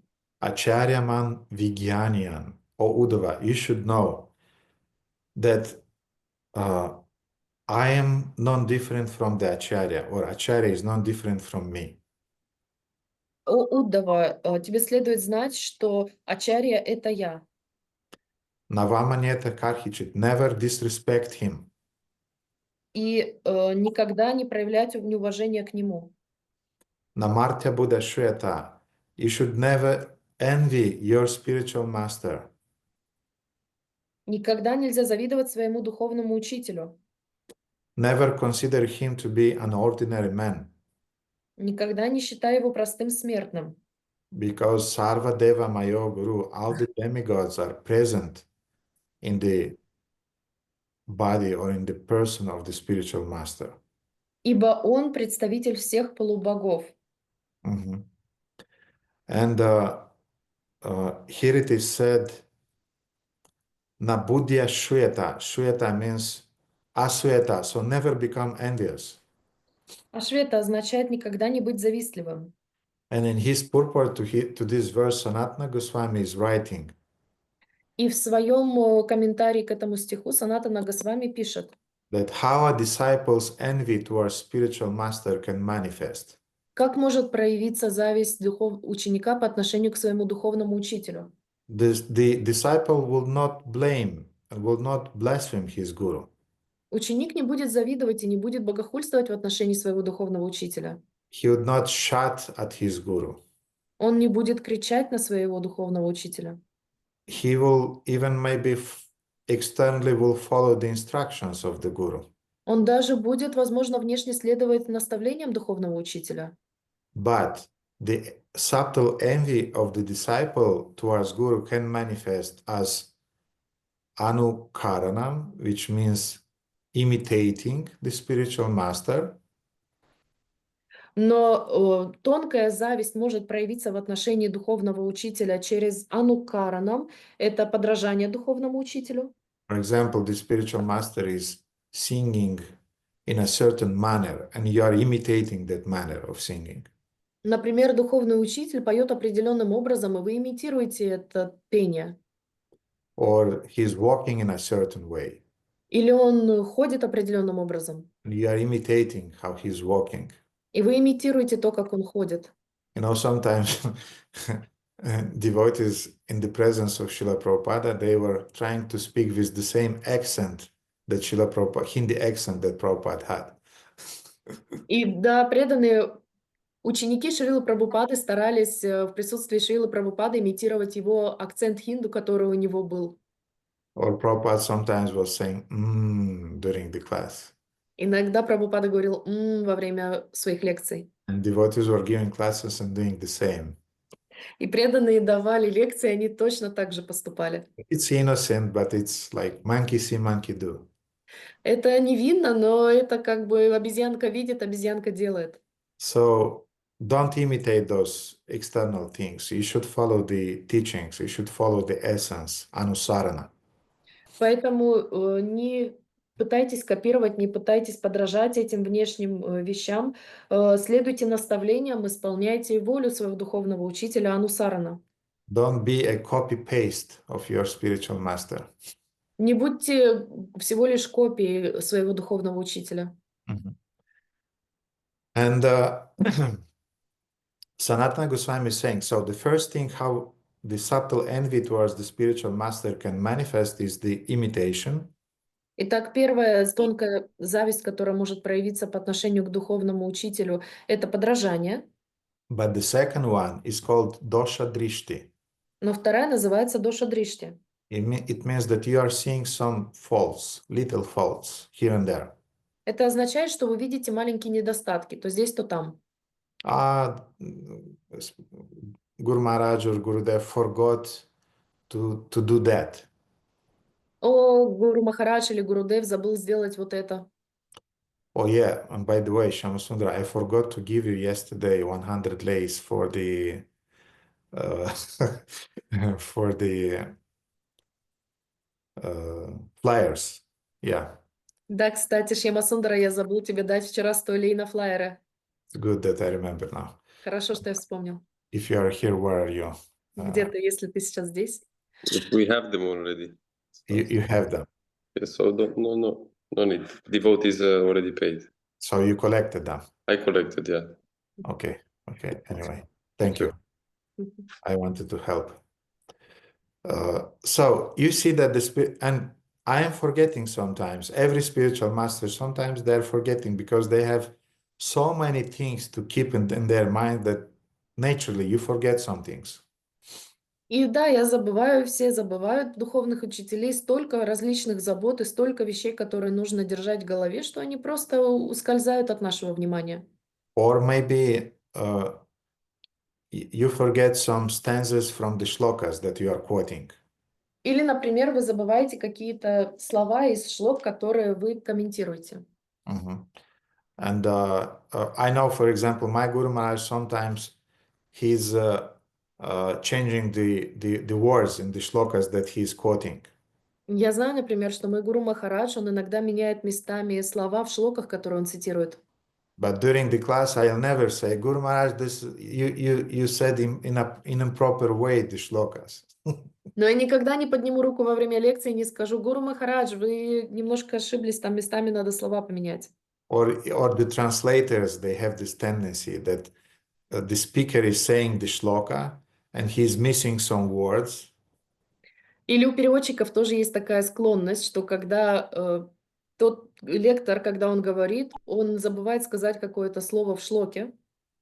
And the translator is in a very, very pointed out way. He's pronouncing the verse in a right way. И тогда переводчик очень таким с акцентом произносит это слово и правильным образом произносит всю шлоку. So this is called dosha drishti. Это называется доша дришти. That you are seeing some faults and you're pronunciating those faults. You're exaggerating those faults. Что вы видите какие-то недостатки, и вы их усиливаете, и акцент на них ставите. And Krishna is telling to Uddhava, don't do that. Кришна говорит Уддаве: не делай так. And he is telling to all of us, don't do that. Он всем нам говорит: не делайте так. Don't use dosha drishti towards your spiritual master. Не используйте доша дришти по отношению к своему духовному учителю. You should use prema drishti. You should use bhakti drishti, shraddha drishti towards your spiritual master. Вы должны использовать Prema према drishti, шрада дришти. rati drishti, whatever. All of those words means love, devotion, affection. Любые из этих слов, которые означают любовь, привязанность, преданность. And now I'll knock out you with a very, very interesting, mysterious verse from Hari Bhakti Vilasa. А сейчас я вас всех уведу в нокаут очень важным известным стихом из Хари Бхакти Виласа. Listen carefully. Очень внимательно слушайте. The gods do everything they can to diminish a disciple's devotion to his spiritual master because they're afraid that through such bhakti the disciple will pass them by and attain Vishnu before them. Боги делают все возможное, чтобы уменьшить преданность ученика к своему духовному учителю, потому что они боятся, что из-за такого бхакти ученик пройдет мимо них и достигнет Вишну раньше них. Oh, and by the way, yes, Baladeva, or who is translating today, Balkrishna, I forgot to send you the verses yesterday. I'm sorry for that, really sorry. And I apologize. And what should I do to correct my mistake? I can send them. It's not a problem. Yes, then Krishna Kanta, you'll do it, okay? Yes. You send them. Yeah. Yes. But they should also have those verses. It will be easier for them to translate to Tejashi and Ruhi. So I'll read it in a short way. The gods do everything that they can to diminish a disciple's devotion Боги делают все возможное, чтобы уменьшить преданность ученика to his spiritual master because they're afraid своему духовному учителю, потому что они боятся, that through such bhakti, потому что из-за такого бхакти the disciple will pass them by пройдет мимо них and attain Vishnu before them. и достигнет Вишну раньше них. So the gods do everything they can. Итак, боги делают все, что в их силах. What do you think? What can they do to a disciple? The gods, I mean the demigods.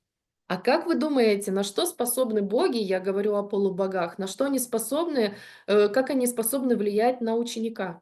Yes, they can maybe infuse some lust in the disciple's heart. Да, возможно, они могут поселить похоть в сердце ученика. But by the Guru's grace, the disciple will overcome that lust. Но по милости духовного учителя ученик превзойдет эту похоть. Or maybe they can infuse some anger in the disciple's heart. Или, возможно, они могут посадить гнев в сердце ученика. Or some material desires. Или материальные желания. But again, by the Guru's mercy, the disciple will overcome that. Но опять же, по милости духовного учителя, ученик превзойдет это. But what they can do really to disturb the disciples' progress? Но что они по-настоящему могут сделать, чтобы уничтожить весь духовный прогресс ученика? They infuse some dosha drishti into his heart. Они селят немного дошта-дришти в их сердце. The tendency to see faults in the spiritual master.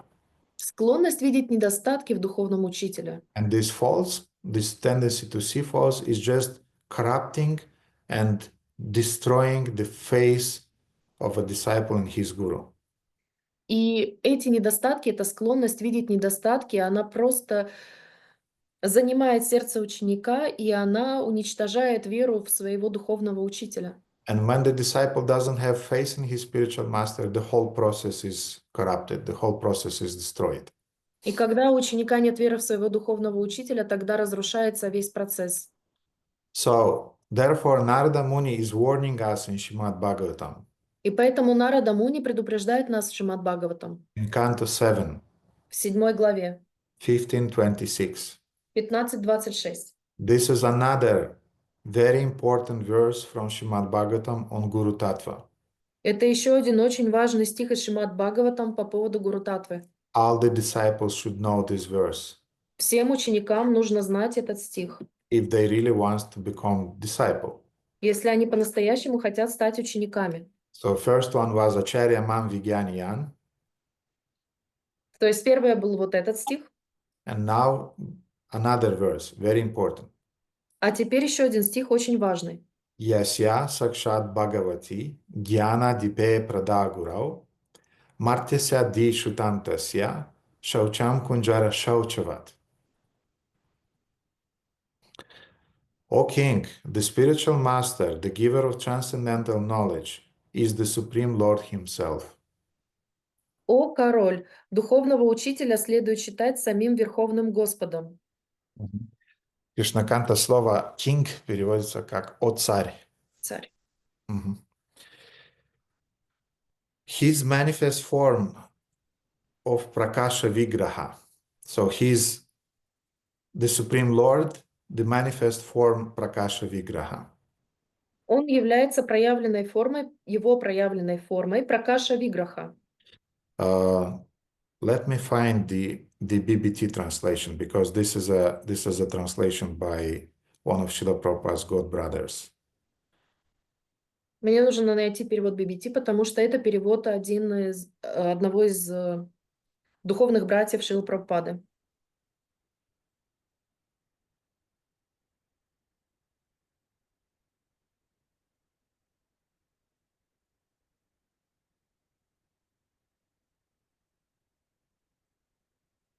Yes. So Srila Prabhupada is translating. The spiritual master should be considered to be directly the Supreme Lord because he gives transcendental knowledge for enlightenment. Духовного учителя следует считать самим Верховным Господом, ибо он дает духовное знание, несущее человеку просветление.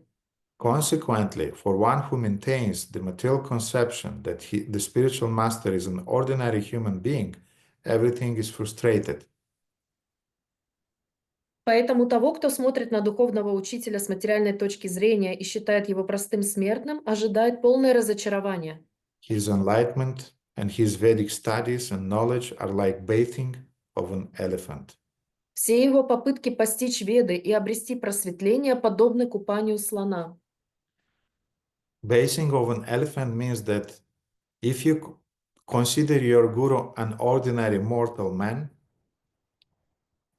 Купание слона означает, что вы считаете своего духовного учителя обычным смертным человеком, and you perceive him through dosha drishti, you see some faults in him, и вы видите его через доша дришти, вы видите в нем недостатки, then whatever service you have done for your guru, и тогда любое служение, которое вы сделали для своего духовного учителя, or whatever knowledge you heard from your spiritual master, или любое знание, которое вы получили от своего духовного учителя, whatever spiritual practice you had performed under the guidance of your spiritual master, любая практика, которую вы произвели под руководством своего духовного учителя, it will not have any effect whatsoever.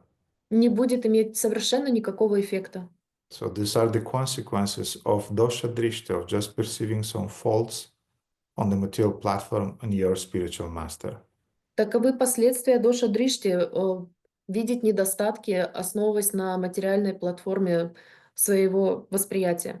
And I have a very interesting explanation of this point by Bhakti Pramod Puri Maharaj, a god brother of Srila Prabhupada.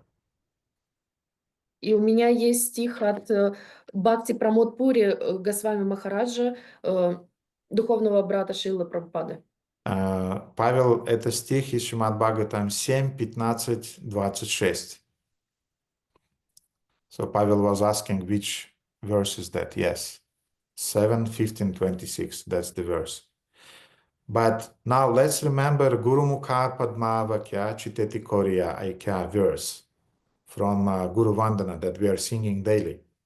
Давайте вспомним стих из Гуру Вандана, который мы поем ежедневно. Fix your mind on the words emanating from the lotus mouth of the spiritual master. Сосредоточьте свой ум на словах из лотосных уст духовного учителя. Shri Guru Charanerati Aise Uttama Agati. Affection for Guru's lotus feet is the ultimate goal, for by his mercy all of one's aspirations are realized. Любовь к лотосным стопам гуру – высшая цель, поскольку по его милости реализуются все стремления. So, explaining this verse, Srila Prabhupada's god brother Bhakti Pramod Puri Maharaj is saying, Объясняя этот стих, Бхакти Прамод Пури Махарадж говорит: from faith in the words of the spiritual master, affection for his service increases. от веры в слова духовного учителя возрастает привязанность к его служению. Someone who becomes a powerful preacher or learned writer, but makes no effort to put the spiritual master's words into practice, show no actual love for him. Тот, кто становится влиятельным проповедником или ученым-писателем, но не прилагает усилий, чтобы претворить слова духовного учителя в жизнь, не проявляет к нему настоящей любви. So you may be a great preacher, you may be a great leader, great this or that, but if you're not applying practically the instructions of your spiritual master, you're not a disciple.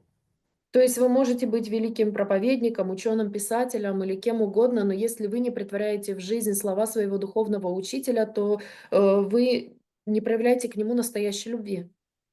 The spiritual master can see through those who only makes a show of affection for him and will surely crown with success the sincere attempts of the disciple who generally follows his directions. Духовный учитель может видеть насквозь тех, кто лишь демонстрирует свою привязанность к нему и обязательно увенчает успехом искренние усилия ученика, который искренне следует его указаниям. So please don't forget, Поэтому, пожалуйста, не забывайте. the wife immediately detects when her husband is looking at other women. Жена сразу же замечает, если ее муж смотрит на других женщин. I think I will not ask the wives, I mean the ladies, but you have a smell. I mean, you have a sixth sense. You immediately feel if your husband is looking just walking on the streets, just looking for even half of a second, if his glance fell on another woman.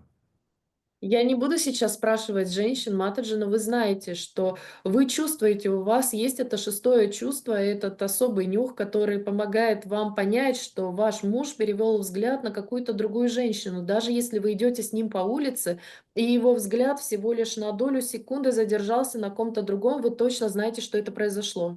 And mother, she just detects every lie that her son or daughter said. И мать замечает любую, даже самую маленькую ложь, которую скажут ее сын или дочь. You cannot cheat your mother. She knows you. Маму нельзя обмануть, она все знает о вас. Mhm. So in the same way, you cannot cheat your spiritual master. He will immediately detect it.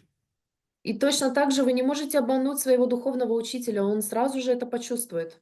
He will feel if you are chanting your 16 rounds, if you are following all the 4 regulative principles, or only 2 or only 3. Он сразу же почувствует, если вы считаете все 16 кругов, или если вы соблюдаете всего лишь 2 или 3 регулирующих принципа. He knows if you are reading daily or not. Он знает, читаете ли вы каждый день или нет. And he knows you are listening to his classes or somebody else's classes. И он будет знать, если вы слушаете его лекции или вы слушаете чьи-то другие лекции. He immediately detects it. Он немедленно это почувствует. Not because he's a mystic, И не потому, что он мистик, знаете. By the affection, by the care some bond is creating with all of his disciples. Из-за любви, из-за привязанности происходит особая связь, которая происходит между учителем и учеником. So therefore, he immediately detects some pretentiousness, some how to say, some insincerity. И поэтому он сразу же почувствует какую-то неискренность или представление, шоу, Притворство. притворство. And in the same way, he is immediately detecting some devotion, even if a disciple, or some sincerity, even if a disciple is doing mistakes. И в то же самое время он почувствует преданность, даже если преданный совершает какие-то ошибки. Anyway, the quote is long. I will read the last part of it. В любом случае, цитата довольно длинная, я прочитаю только последнюю ее часть.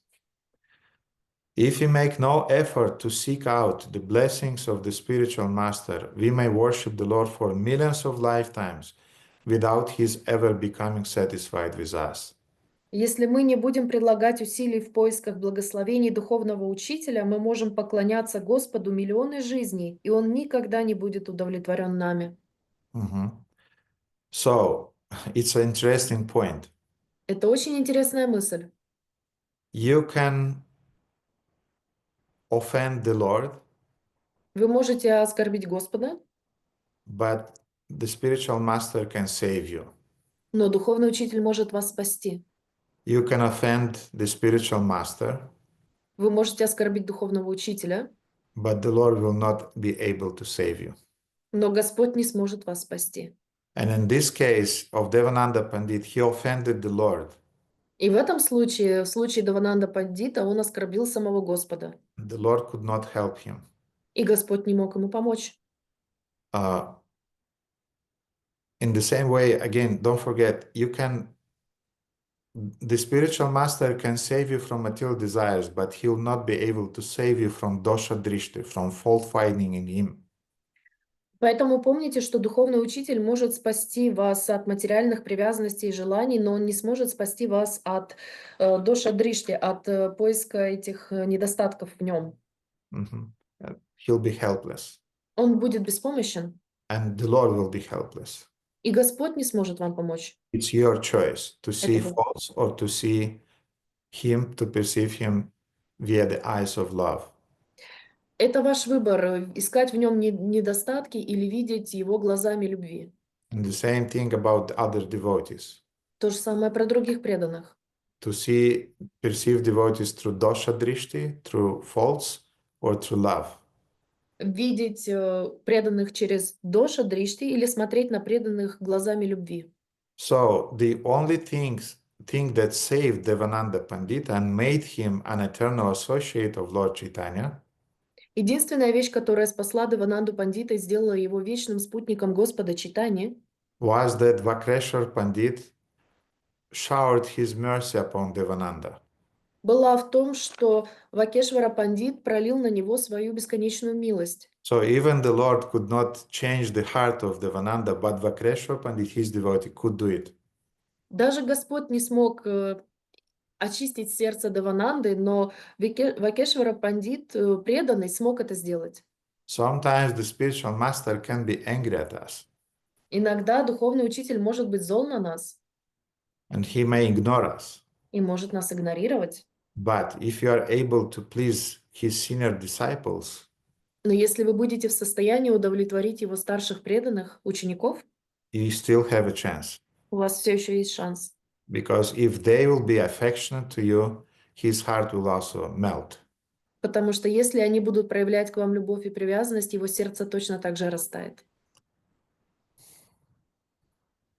So we can see it's a kind of like transcendental bureaucracy in the spiritual realm.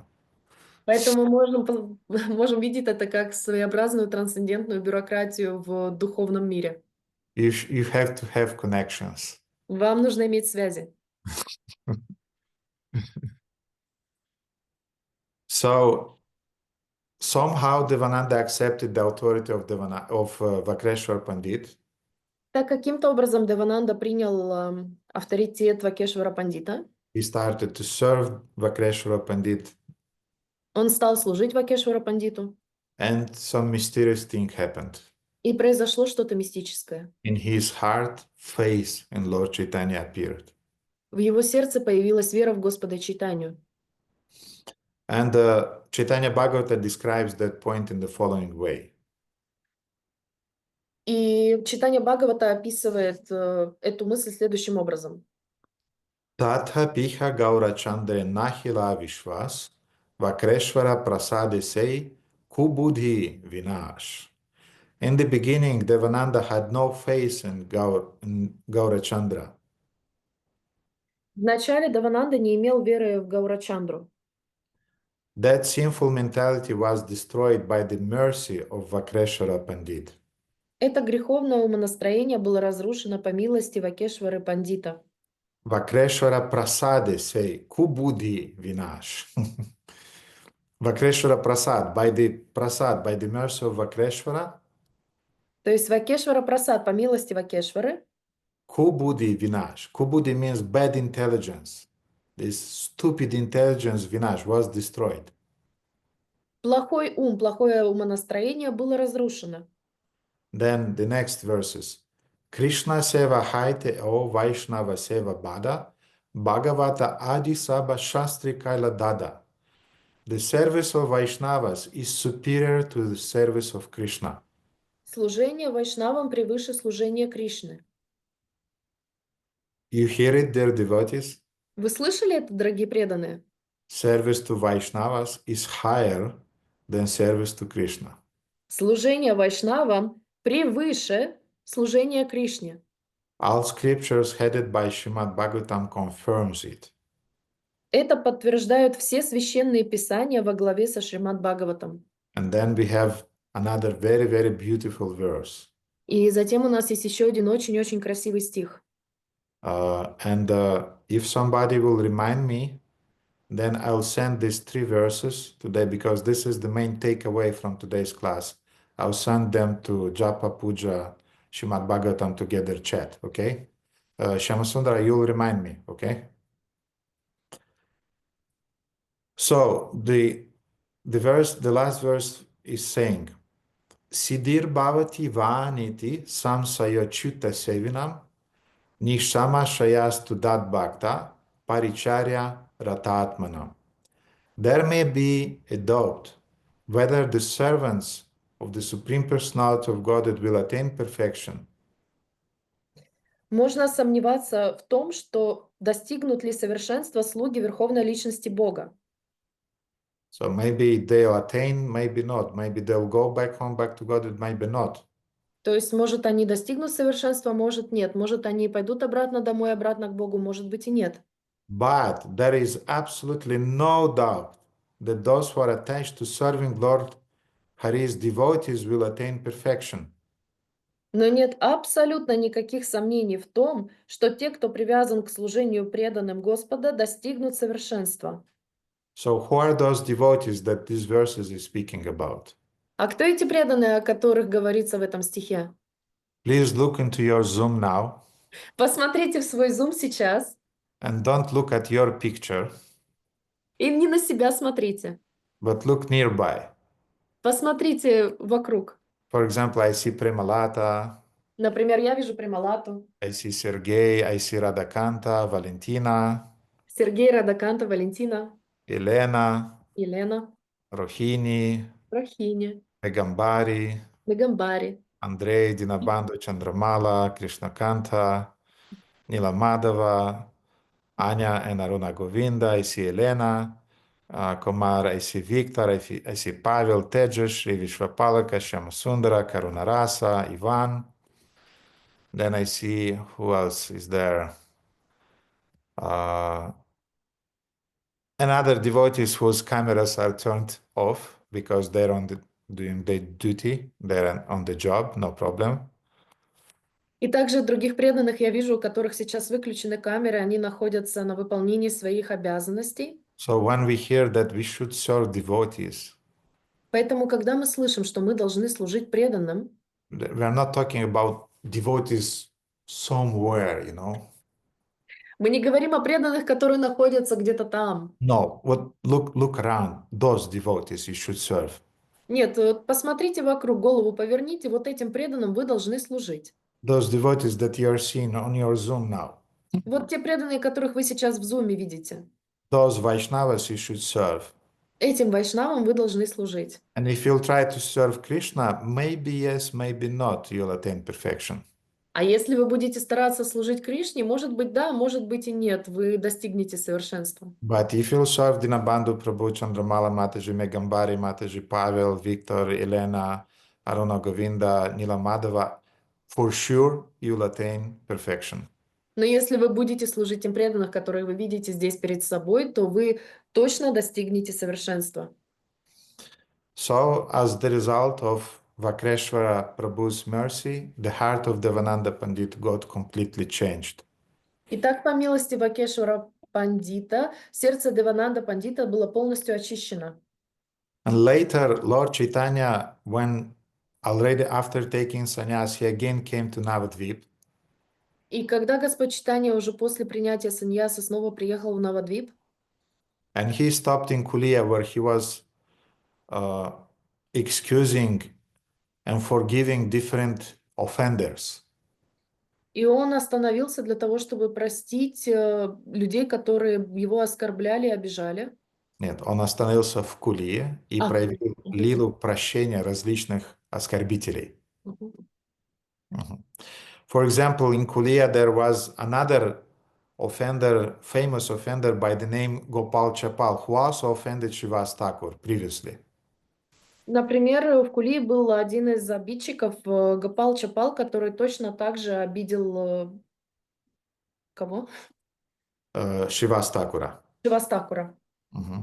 And as a result of his offense, Gopal Chapal's body was covered by leprosy. И вследствие этого оскорбления тело Гопала Чапала было покрыто язвами.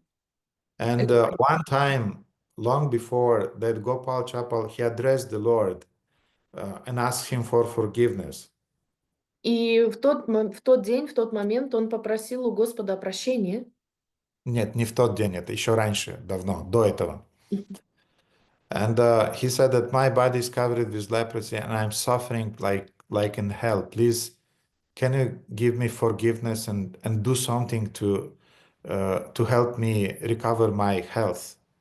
И он сказал, что мое тело покрыто лепрой, и я страдаю, как в аду. Мог бы ты сделать что-то, чтобы мне помогло?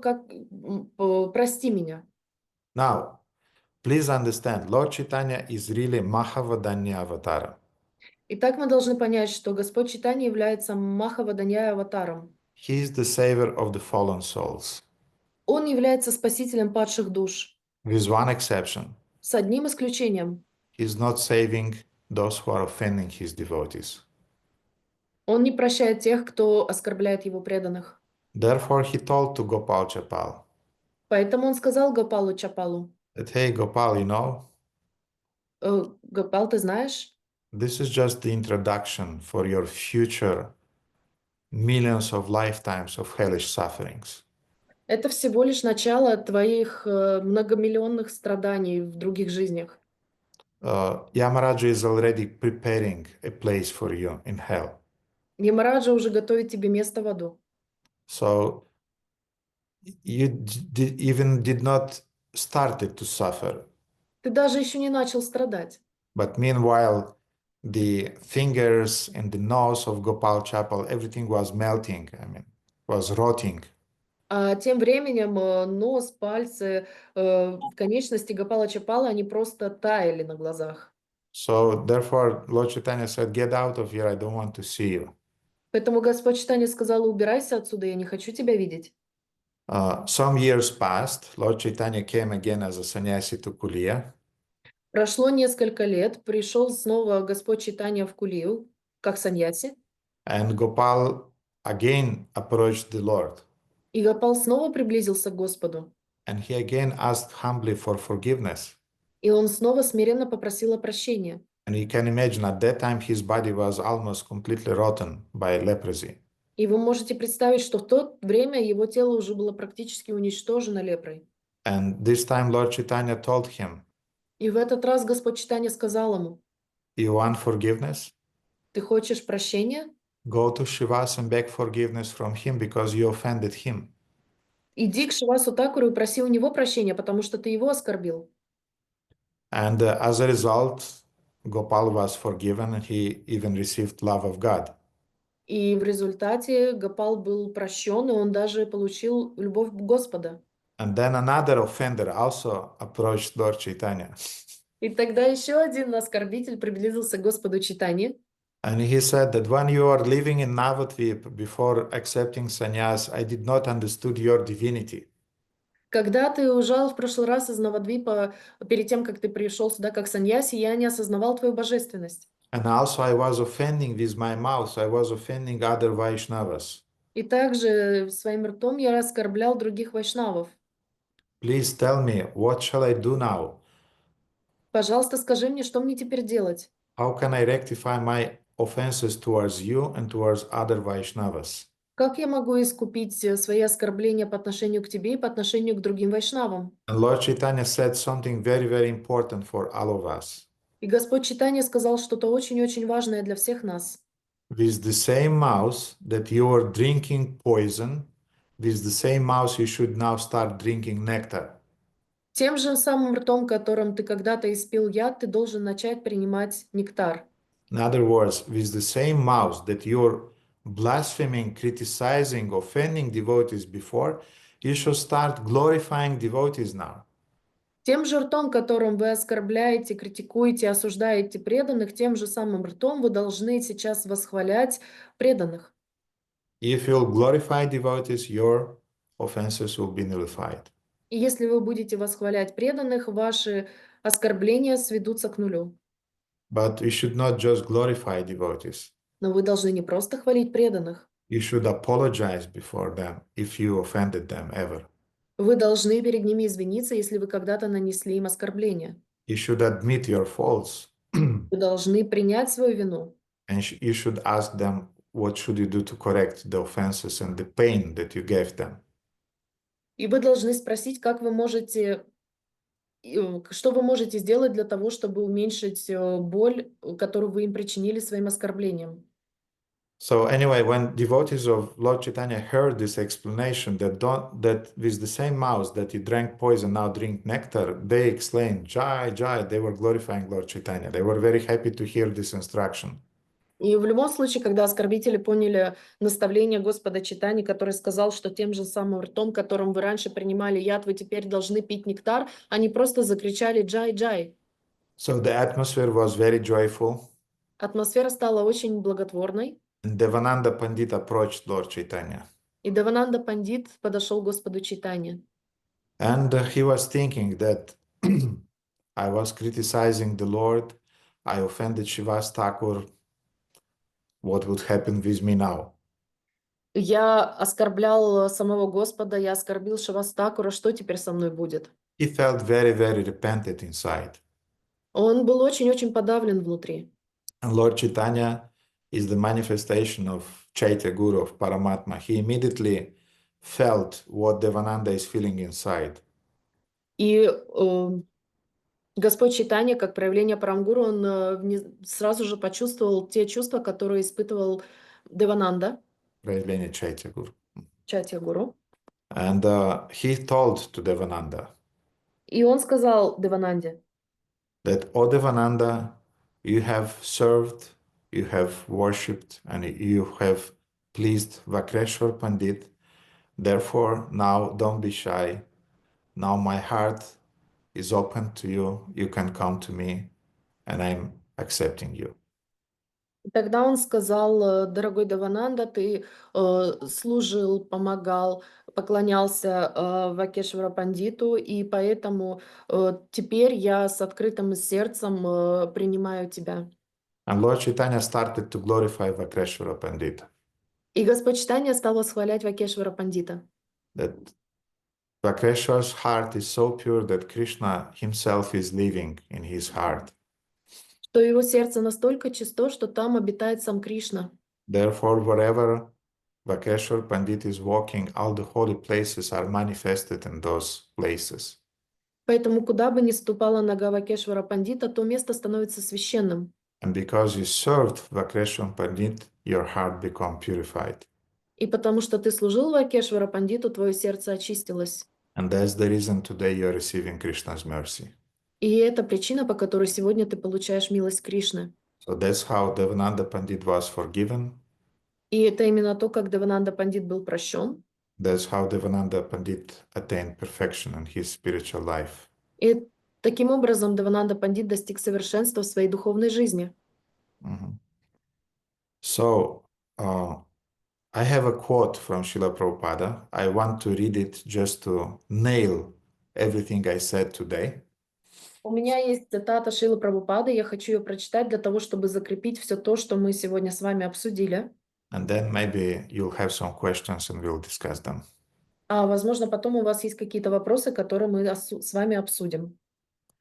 So, in one of his lectures in Mayapur, 28th of March, 75, Srila Prabhupada said, Итак, в одной из своих лекций в Майяпуре в марте, 28 марта 1975 года Шрила Прабхупада говорит: Again, don't forget that we are discussing all these stories and truths in the light of that verse from Sanat Kumara Samhita, which says, don't blaspheme Vaishnavas. If you want to be a surrendered soul, never blaspheme Vaishnavas. Не забывайте, что мы все это с вами обсуждаем в рамках стиха из Санат Кумар Самхиты, в которой говорится: никогда не оскорбляйте вайшнавов, никогда не богохульствуйте в отношении вайшнавов. So Prabhupada is saying, Так Прабхупада говорит: we are servants of the servants. мы слуги слуг. That is Chaitanya Mahaprabhu's instruction. Таково наставление Чайтаньи Махапрабху. Gopi Bhartur Pada Kamalayor Dasa Dasa Anudasa. The more you become servant of the servant, the more you are perfect. Чем больше вы становитесь слугой, тем более вы совершенны. And if you all of a sudden want to become master, then you go to hell. А если вы вдруг захотите стать господином, то попадете в ад. That's all. Вот и все. Don't do that. Не делайте этого. This is the teaching of Sri Chaitanya Mahaprabhu. Таково учение Шри Чайтаньи Махапрабху. If you go through the servant, then you are advanced. Если вы проходите через слугу, слуги, значит, вы продвинулись. And if you think that you have now become the master, then you are going to hell. А если вы думаете, что теперь вы стали господином, то вы отправляетесь в ад. This is the process, dasa, dasa, anudasa. Таков процесс даса, даса, анудаса, Chaitanya Mahaprabhu said, сказал Чайтанья Махапрабху. so servant of the servant of the servant, 100 times servant now, that means he is advanced. Итак, слуга, слуги, 100 раз слуги, это значит, что он продвинулся. He is advanced, and one who is becoming directly the master, then he is going to hell. Он продвинулся, а тот, кто становится непосредственным хозяином, тот попадает в ад. Becoming the master means you become proud.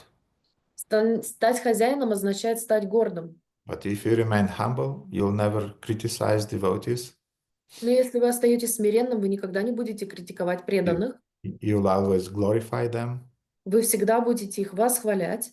You'll always satisfy them by your service. Вы всегда будете удовлетворять их своим служением. And that's how you'll become the objects of devotees Vaishnavas kripa. И таким образом вы станете объектом для крипы вайшнавов. Gurudev Kripa Bindu Diya. You remember that song? That, dear Gurudev, give me even a drop of your mercy. Вы помните этот стих, в котором говорится: Гурудев, дай мне, пожалуйста, хотя бы каплю своей милости.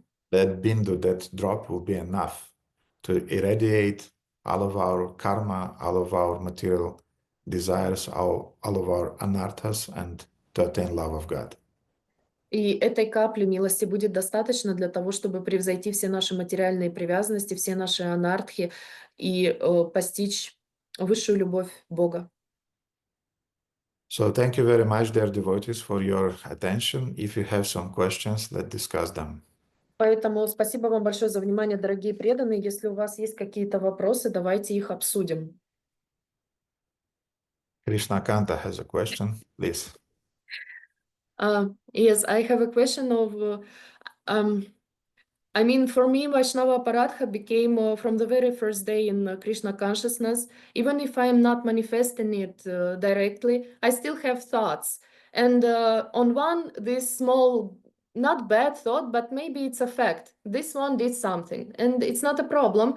I can write a book with a few volumes on each devotee in our yatra, but still I have those thoughts, and I understand that they are aparadhas, and I'm not sure what to do with them. I mean, it was a thought. I don't need to ask for forgiveness. I have a huge amount of good qualities for Vaishnava, but the thing that I still have those things and they come to me, it's very, very, very, very disturbing, because daily I read something, and everywhere, and even in today's lecture, it's written about those things. So I don't know what to do with those things.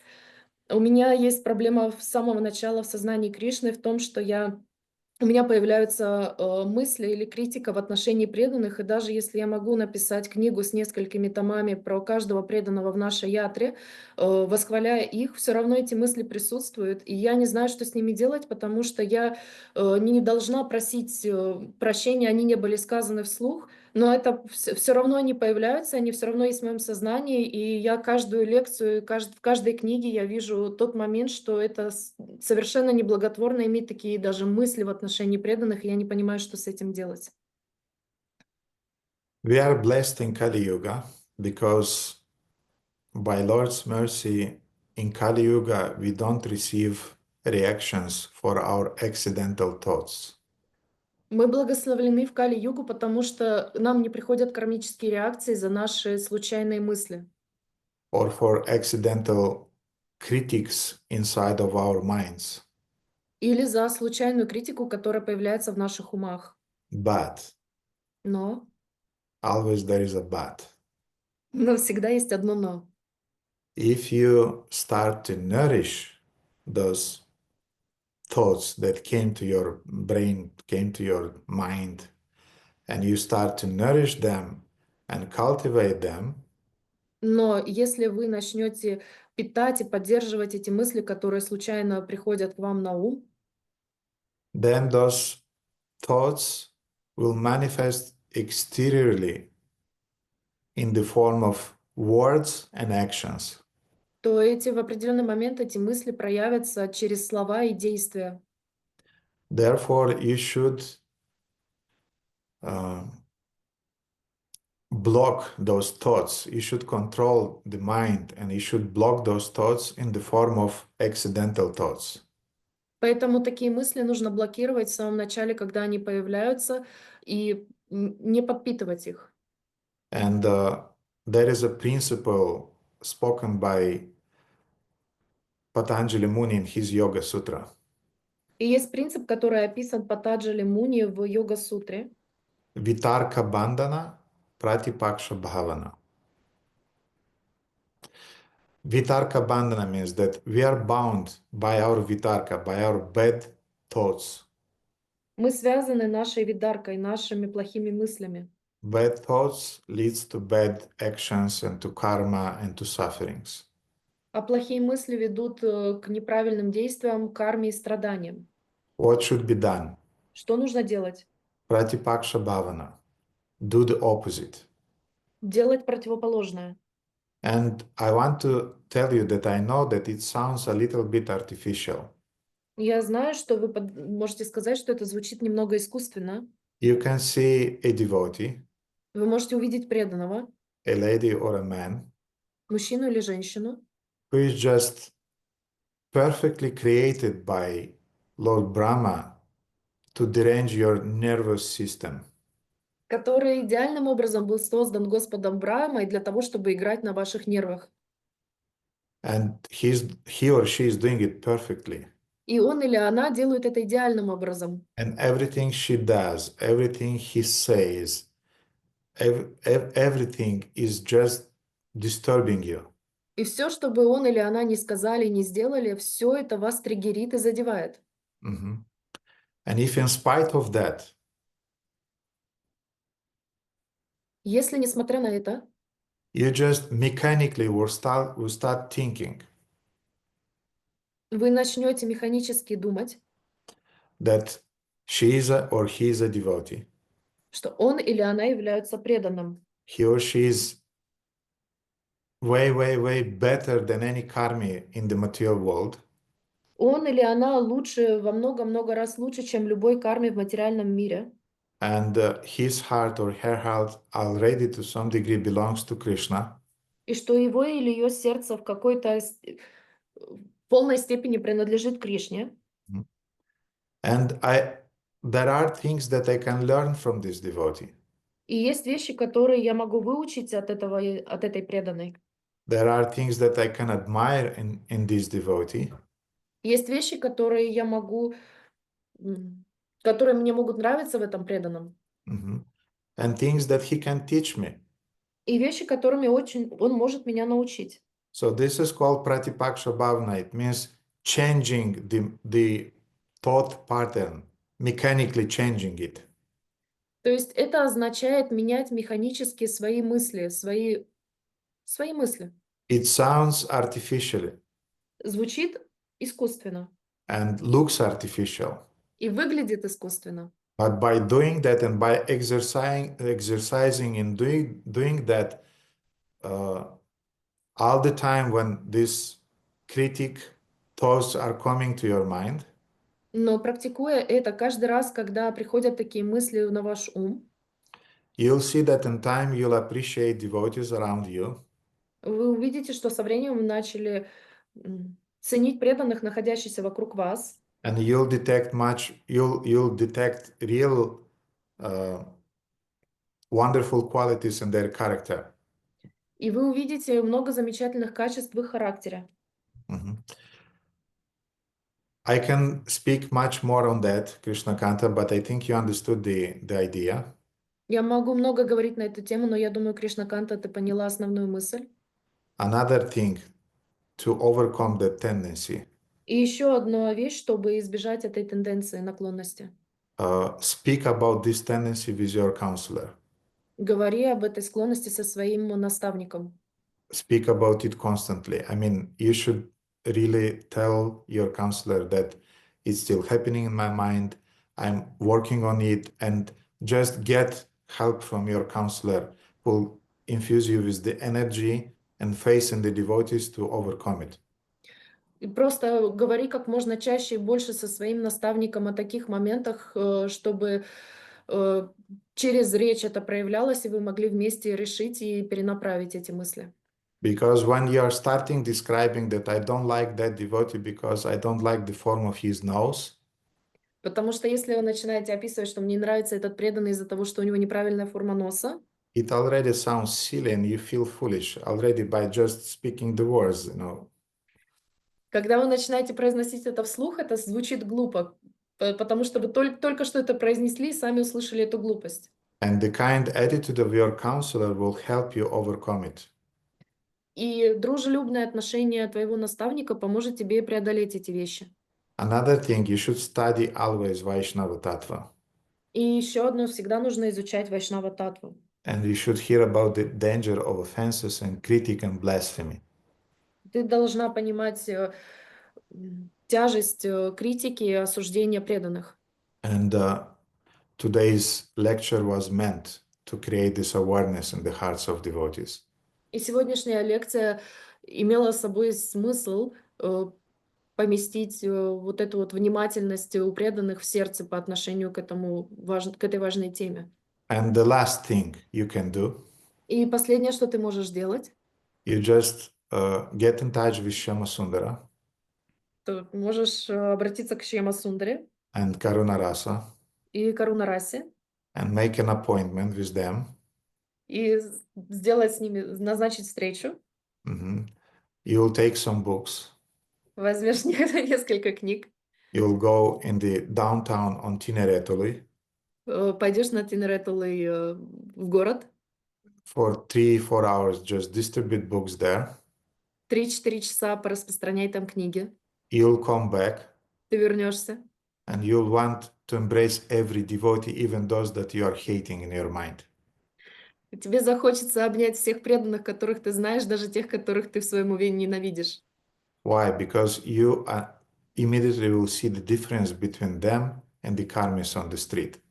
Почему? Потому что ты немедленно почувствуешь разницу между ними и карми, которые ходят по улицам. And that's our problem. We are living in a bubble. Это наша проблема, мы живем в пузыре. That bubble is called ISKCON, it's called Sunday programs, nice Sunday programs with prasadam, with kirtans, with Gurudev's lectures, and everything is warm and everybody is nice. Потому что мы живем в этом пузыре, названном ИСКОН, сознание Кришны, воскресные программы, очень приятные, уютные воскресные программы, на которые мы ходим, где есть прасадам, где есть киртаны, где есть лекция Гурудева, и все такие милые и приветливые. And yes, in some corner there are some devotees that are disturbing my nerves, but anyway, you know. Да, есть какие-то по углам преданные, которые немного мне действуют на нервы. You just go out on the street, Просто выйди distribute на books. улицу. You'll come back as a saint. Пораспространяй книги, ты вернешься святой.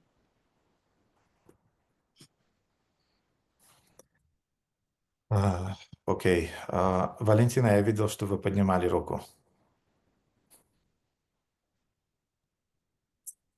Харе Кришна, дорогие преданные, Харе Кришна, дорогой Гурудев, примите, пожалуйста, мои смиренные поклоны. Да, я подняла, но вы частично уже ответили.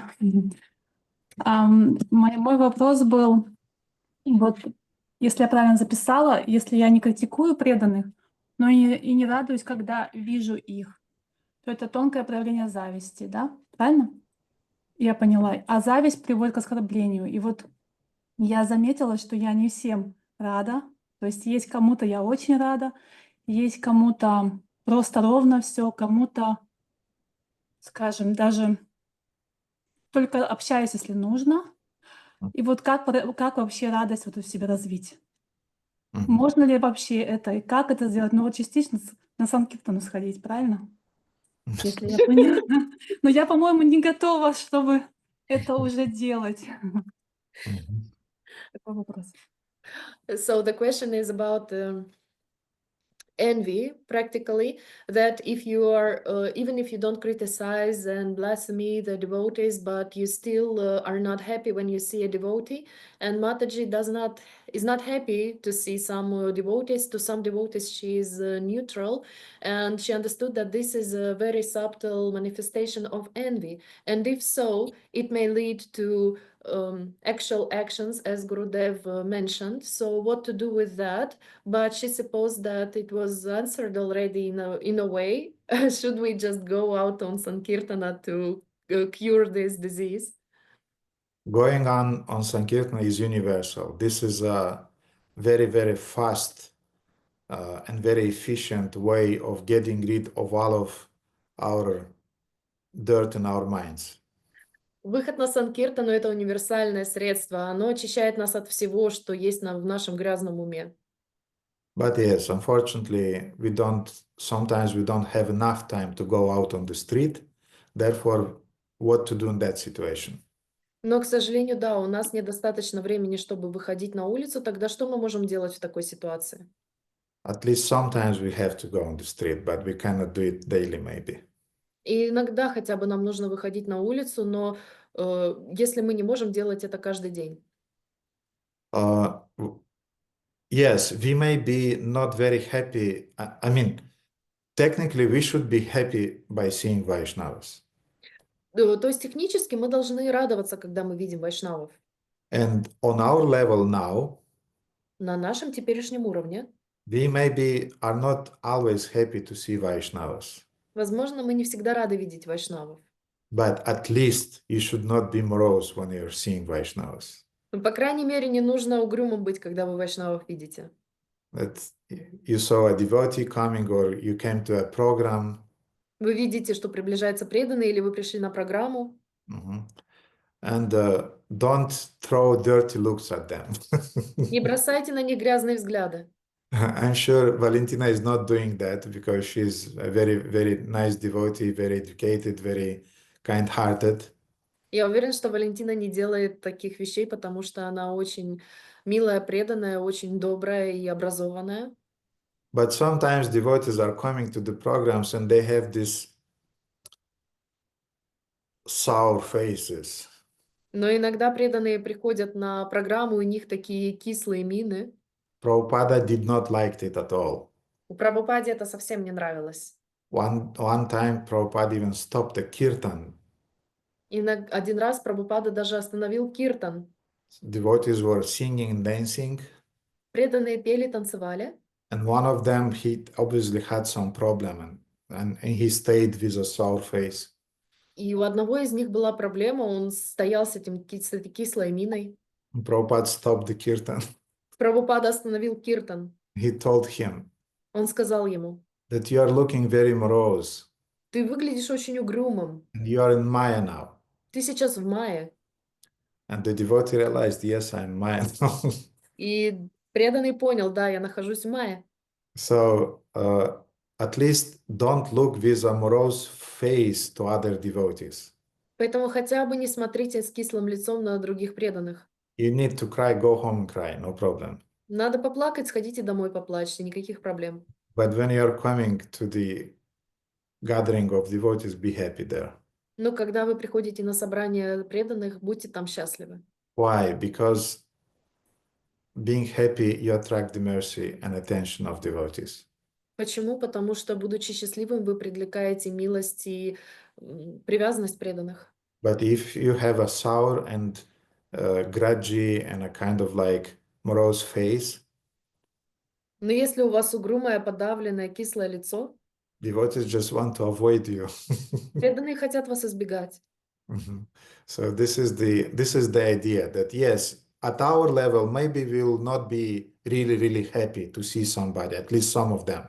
Да, вот такова идея. Возможно, мы не будем на нашем уровне счастливы видеть всех преданных. But at least don't look at them with an unhappy face.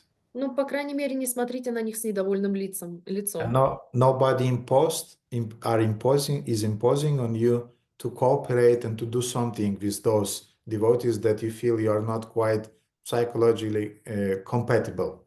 Никто не давит на вас и не заставляет вас взаимодействовать с теми преданными, с которыми у вас есть какие-то трения. You should not be artificial in that. В этом не нужно быть искусственным. You should be selective in your association. Нужно быть избирательным в своем общении. Therefore, you'll see some devotees who are really inspiring to you. Поэтому вы увидите преданных, которые вас очень вдохновляют. Go ahead and associate with them, open your heart and serve them. Идите к ним, служите им, открывайте им свои сердца. And you'll see some devotees who are not quite inspiring to you. И вы увидите преданных, которые вас не очень сильно вдохновляют. And yes, you'll not be able to show a very, very happy face by seeing them. И, возможно, у вас не будет очень-очень счастливое лицо, когда вы будете их видеть. But at least don't show a morose face, don't show a kind of like negative face or glance or attitude towards them. Be neutral. Но, по крайней мере, не показывайте им свое недовольное лицо, какое-то угрюмое, не выказывайте своего недовольства по отношению к ним. Будьте нейтральными, Be respectful towards them, относитесь с уважением к ним, but on a distance. но на расстоянии. And meanwhile, build your relationship with those to whom you feel that your heart is tending. И тем временем стройте отношения с теми, кому ваше сердце по-настоящему лежит. Спасибо большое. Харе Кришна. Павел? Кришна. Харе Кришна, мои нижайшие поклоны, спасибо огромное за лекцию. Да, много сегодня интересного узнал. У меня возник такой вопрос. Значит, преданных по всему миру, ну, 0,02, может быть, 0,02% всего лишь, да? Ну, маленькая циферка, да? И вот сегодня я услышал такую вещь, что полубоги всячески мешают. Почему бы полубогам все-таки немножко не помочь преданным, но в продвижении в бхакти, как-то, несправедливо получается, да? Их намного больше, их там 33 миллиона. Какую-то помощь они могут предпринять в этом деле? Вот такой вопрос. Харе Кришна, мои поклоны.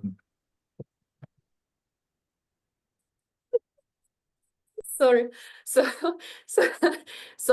There are there are not many devotees in this world. It's like two from 100,000 or 1,000,000. So we are not so many. And demigods, they are 33 millions of them. And it's quite unfair that they are trying to diminish our devotion to our spiritual guide, spiritual master. So why don't they just help? Because they are even on this level, on the level of quantity, they are much more than us. So probably they should have helped us instead of making our devotion less. Demigods are described as Sakama Bhaktas, or Bhaktas, devotees who maintain material desires. Полубоги описаны как Сакхама Бхактас, или боги, которые поддерживают материальные желания. When you have material desires, you want to satisfy those desires, and you want that nobody will intervene into that satisfaction. Когда вы имеете материальные желания, вы хотите, чтобы они исполнились, и вы не хотите, чтобы кто-то помешал исполнению этих материальных желаний. Therefore, when the demigods are feeling they're feeling envious either because somebody can take their place, Поэтому полубоги становятся завистливыми, если кто-то хочет занять их место. they are feeling that somebody may take their place, Они чувствуют, что кто-то мог бы занять их место. or they're envious because somebody is going to Vaikuntha and will enjoy more than me there than I'm enjoying here. Или кто-то из них может завидовать тому, что кто-то попадет на Вайкунтху и будет наслаждаться там больше, чем я наслаждаюсь здесь. So because of their karma, because of their lust in the heart, they have these desires and have the envy. Поэтому из-за своей камы, из-за своей похоти и желания в сердце у них есть эта зависть. Therefore, they are generating those dosha drishtis in the hearts of some of disciples. Поэтому они создают эти дошта-дришти в сердцах некоторых преданных. in order to prevent them from advancing. для того, чтобы предотвратить их продвижение по духовному пути. Not all the demigods are like that. Не все полубоги такие. And many of the demigods, they're quite favorable to devotees. И многие полубоги, они довольно благосклонны к преданным. For example, Lord Shiva, he may be very favorable towards bhaktas, towards devotees. Например, Господь Шива, он может быть очень благосклонным по отношению к преданным. Lord Ganesh also, he can be favorable towards devotees. И Господь Ганеша, он может быть очень благосклонным по отношению к преданным. With the condition that we perceive them as Vaishnavas. С условием, что мы их воспринимаем как вайшнавов. But otherwise, other demigods, I don't know who are they. Но помимо этого, другие полубоги, я не знаю, кто бы они ни были, They may create some obstacles on our path. они могут создать определенные препятствия на нашем пути. And Bhaktivinoda Thakur is warning us in Harinam Chintamani about that. И Бхактивинод Такур предупреждает нас об этом в Harinama Chintamani. Харинама Чинтамани. That we may confront some obstacles in the form of Что мы можем встретить определенные препятствия в форме our own impurities in the hearts, our own anarthas, наших собственных нечистот в сердце, наших собственных анартх, in the form of different ghosts or subtle entities, в форме определенных сущностей или привидений, which influenced our mind, которые влияют на наш ум, in the form of stars, в форме звезд, in the form of our karmic reactions that are determined by the zodiac, by the stars, в форме наших кармических реакций, которые определены звездами, нашим зодиаком, and in the form of some demigods. и в форме богов. But all of those negative influences, Но все эти неблаготворные влияния, they can be overcome by seriously chanting the holy name. но все эти препятствия можно преодолеть правильным воспеванием святого имени. So if you are, as a disciple, you are very serious in your chanting of your rounds, you'll always be protected from those influences. Поэтому, если вы, как преданные, чистый преданные, очень внимательны к своему воспеванию своих кругов, то вы будете защищены от всех этих препятствий. So depend on the holy name and don't worry. Поэтому отдай себя в руки святого имени, не беспокойся ни о чем. My understanding is that Lord Chaitanya wants real devotees, not just weak devotees. Мое понимание, что Господь Чайтанья хочет настоящих преданных, а не слабых преданных. Therefore, he wants quality devotees, not quantity devotees. Поэтому он хочет качество над количеством. And therefore, he is allowing devotees, demigods, to do some mischief towards that little number of devotees that we have in the world, as you said. Поэтому он позволяет полубогам строить определенные козни для того небольшого числа преданных, которые существуют в нашем мире, как ты уже озвучил. So that those who will remain will be real quality and sincere devotees. А те, кто останутся, будут по-настоящему искренними, преданными. Hare Krishna. Radha Govinda, Prabhu. Харе Кришна, Гурудев, примите, пожалуйста, мои поклоны. Вся слава Шриле Прабхупаде. Благодарю вас за лекцию. Такая очень важная и емкая лекция, которую нужно будет переслушивать еще раза 3, 4, 5, 10, наверное. Очень много всего. Вопрос у меня заключается: что делать преданному, если он видит в себе, что он завидует гуру? Как мы обсуждали, подражает или видит какие-то недостатки или оказанные почести гуру, и он...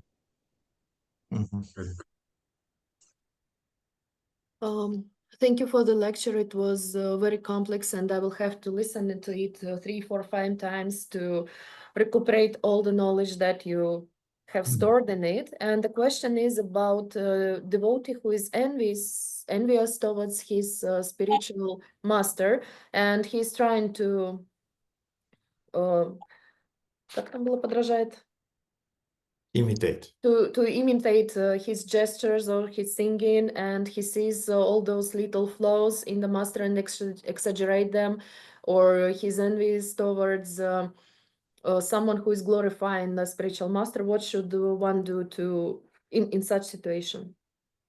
What we are doing when we are perceiving some symptoms that is warning us in our body, Что мы делаем, когда у нас появляются какие-то симптомы, предупреждающие в нашем теле? we run to the doctor. Мы бежим к врачу. In the same way, if you feel some doubts in your spiritual master, Таким же образом, если вы чувствуете какие-то сомнения по поводу своего духовного учителя, you go to him and talk with him about that.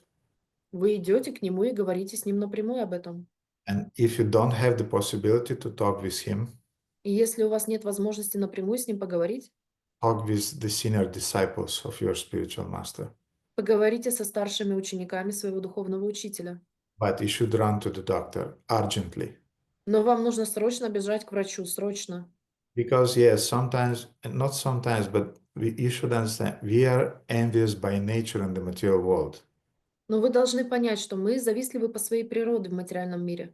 We'll envy if he has thousands of disciples, Мы будем ему завидовать, если у него 1000 учеников, and we'll envy him if he has 2 disciples. и мы будем ему завидовать, если у него 2 ученика. We'll envy him if he's a sannyasi or if he's a householder. Мы будем ему завидовать, если он саньяси, если он домохозяин. We'll envy him if somebody offered him a garland or did not offer him a garland. Мы будем ему завидовать, если кто-то предложил ему гирлянду, если кто-то не предложил ему гирлянду. Polluted minds immediately will find some fault and will envy it. Извращенный ум всегда найдет повод, к которому можно прицепиться и из-за которого можно завидовать. I can give you examples. Я могу привести вам примеры. Devotees sometimes shared their thoughts. Иногда преданные делились своими мыслями. I know this spiritual master is driving this type of car, expensive car. Я знаю, что этот духовный учитель ведет эту дорогую марку машины. This spiritual master is living in Beverly Hills. Духовный учитель живет в Беверли-Хиллз. And Hridananda Maharaj is living in Beverly Hills because it's close to the universities where he's preaching. That's true. И Hridananda Maharaj живет в Беверли-Хиллз, потому что это близко к университетам, в которых он преподает. This guru has an apartment in Mayapur. Его гуру, у него есть квартира, у этого гуру есть квартира в Майпуре. This guru has an apartment in Vrindavan. У этого гуру есть квартира во Вриндаване. This guru is receiving so much donations.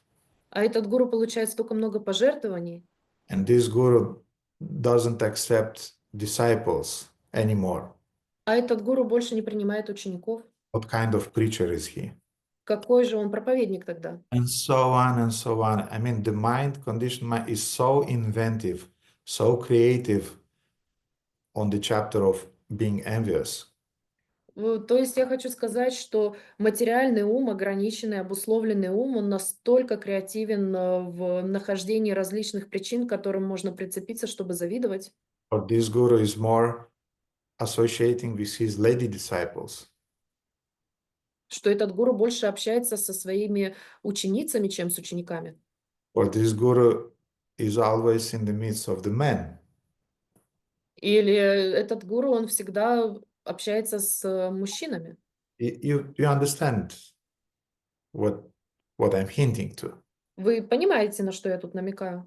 So anything crazy like the extreme examples I gave to you, Radha Govinda, I don't believe that you have them in your minds, but I just, for the other devotees, I gave the examples. Я привел сейчас, Радха Говинда, все эти примеры просто для того, чтобы показать. Это не означает, что у тебя есть, или я даже не думаю, что у тебя есть такие моменты, но просто для примера, чтобы показать остальным преданным в общем, что происходит. But even some innocent thing. Самая маленькая невинная вещь. Like, for example, my Gurudev sometimes is irritated. Например, мой Гурудев, он раздражается частенько. Or he's overeating. или переедает, go to him and talk with him. поговори с ним, пойди и поговори с ним. Don't hide your doubts. Не скрывай свои сомнения. And I want to say 90% when devotees were asking me about some shorts that they saw on me, Некоторые преданные говорили мне, что в некоторых шортсах, в которых они меня видели, 90% of cases when devotees were talking with me about some doubts regarding my behavior, 90% преданных, которые разговаривали со мной по поводу недостатков моего характера или моего поведения, they were dissipated. они исчезли. And I don't know, 10%, 5% of things that they saw and they were true, А 5-10% вещей, которые они увидели, которые были истинными, I apologized я извинялся за них. and I explained what led me to that mistake. И я объяснял им, что привело меня к этой ошибке. And it's not a problem for me to admit my mistakes. И для меня не является проблемой признать свою вину. It wasn't a problem for my mother to admit her mistakes. Никогда не было проблемой для моей матери признать свои ошибки. And this did not diminish my love towards her and respect, Это не уменьшило мою любовь и уважение по отношению к ней, but maybe on the contrary, just increased it. а даже наоборот, увеличило их. So please, dear devotees, if you have doubts in your spiritual master, communicate them with him directly.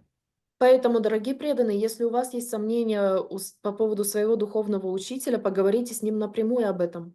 If you don't have the possibility to associate with him directly because he's busy, he has thousands of disciples, communicate with someone amongst his senior disciples who knows him very well. И если у вас нету возможности напрямую с ним взаимодействовать, потому что у него много очень учеников, или он находится на расстоянии от вас, взаимодействуйте и общайтесь с его старшими учениками, преданными, с которыми вы можете это обсудить. But you should immediately cut those cancer cells that entered your consciousness. Но вы должны вырезать все эти раковые клетки, которые проникли в ваше сознание. If you leave them, they will eat your face from inside and will destroy your bhakti. Если вы их оставите, они просто пожрут вас изнутри и уничтожат ваше сознание бхакти. So this is my attitude towards those in Vaishnavas and those in the spiritual master. Таково мое отношение к сомнениям по поводу вайшнавов и сомнения в своем духовном учителе. I had some doubts in Param Gurudev. I spoke with him. He immediately dissipated them and it was over.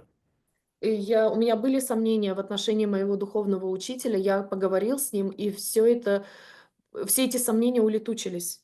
And I was always very, very touched by his ability to remain open and to answer all the questions that we as disciples can address to him.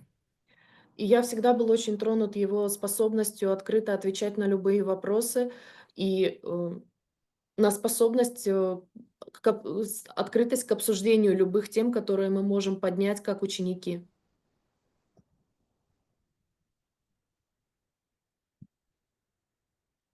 Харе Кришна, благодарю. Сергей? Харе Кришна, Харе Кришна и преданные. Я опять со своими вопросами такими по поводу воспевания святых имен. Ну, как бы мы знаем, да, что это самый действующий метод, в этот век, говорите. И вот мне, как бы чувствую это внутреннее состояние, что мне этого не хватает, да. И вот я заметил, что как бы идет уклон больше на бхакти-шастре, на обучение, да, то есть, а вот на воспевание почему-то, может быть, это в нашей ятре, не знаю, как в других точно прям, но тоже замечаю, что воспеванию не так много уделяется времени. Вот, то есть, как бы не делается много программ в этом отношении и все остальное. То есть, да, на Махатма, например, там 1 час повоспевали, но это очень мало, как по мне. Я спрашиваю старших преданных, они говорят, мы выходили на Харинамы по 8 часов минимум, 6 минимум, потому что даже нет смысла было выходить им. У них было такое состояние, что даже нет смысла выходить. Вот. А сейчас, вот, например, мы собираемся с преданными, я уже напрямую говорю, давайте воспевать больше, ну, как бы, это же самый действенный метод.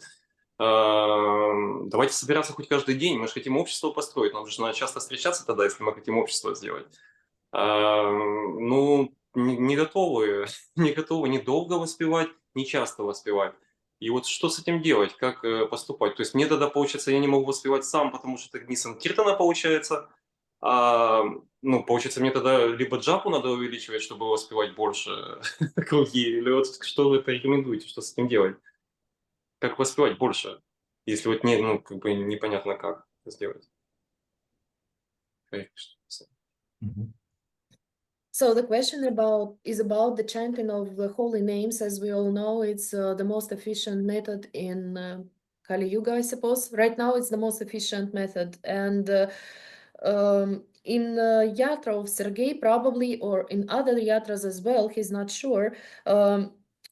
We have the tendency to learn more, to learn shastras, to have lectures. And when it comes to the chanting of the holy name, you can do it probably 1 hour on the Mahatas or even less. And before that, it was Harinama, and they spent at least 6-8 hours by chanting the holy name on the streets, because otherwise it was not even worth it to go outside if you were chanting the holy name less than 6 hours. But right now the things are dramatically changed, and what to do? Should Prabhu increase his chanting rounds, but it will not be Sankirtana, because Sankirtana, when you are doing it with someone else, and what to do with this theme when it cannot be often and it also can't be long, how to use this the most efficient method in his situation. This is a problem with the small communities, Это проблема маленьких общин. that you don't have many like-minded friends with whom you can chant together for a long time. Что у вас нет братьев по духу, которые готовы с вами воспевать несколько часов. Большого выбора, по крайней мере. And small communities, one thing, another thing, don't forget. I mean, I'm sure that you are not forgetting it, but it's a wartime in Ukraine now. И первое, это проблема в том, что община маленькая, а второе, я прошу не забывать, что сейчас война на Украине. И Сергей точно это знает, лучше, чем все мы здесь. And Sergey knows it better than all of us here. And therefore, people are not quite inclined for singing, for chanting, for events like that. И поэтому люди не склонны сейчас петь, танцевать и делать вещи подобные. But yes, there are things that we can do in this situation. Ну да, есть вещи, которые мы можем делать в таких ситуациях. We can chant more rounds. That's all. Мы можем воспевать больше кругов. Then we can chant alone.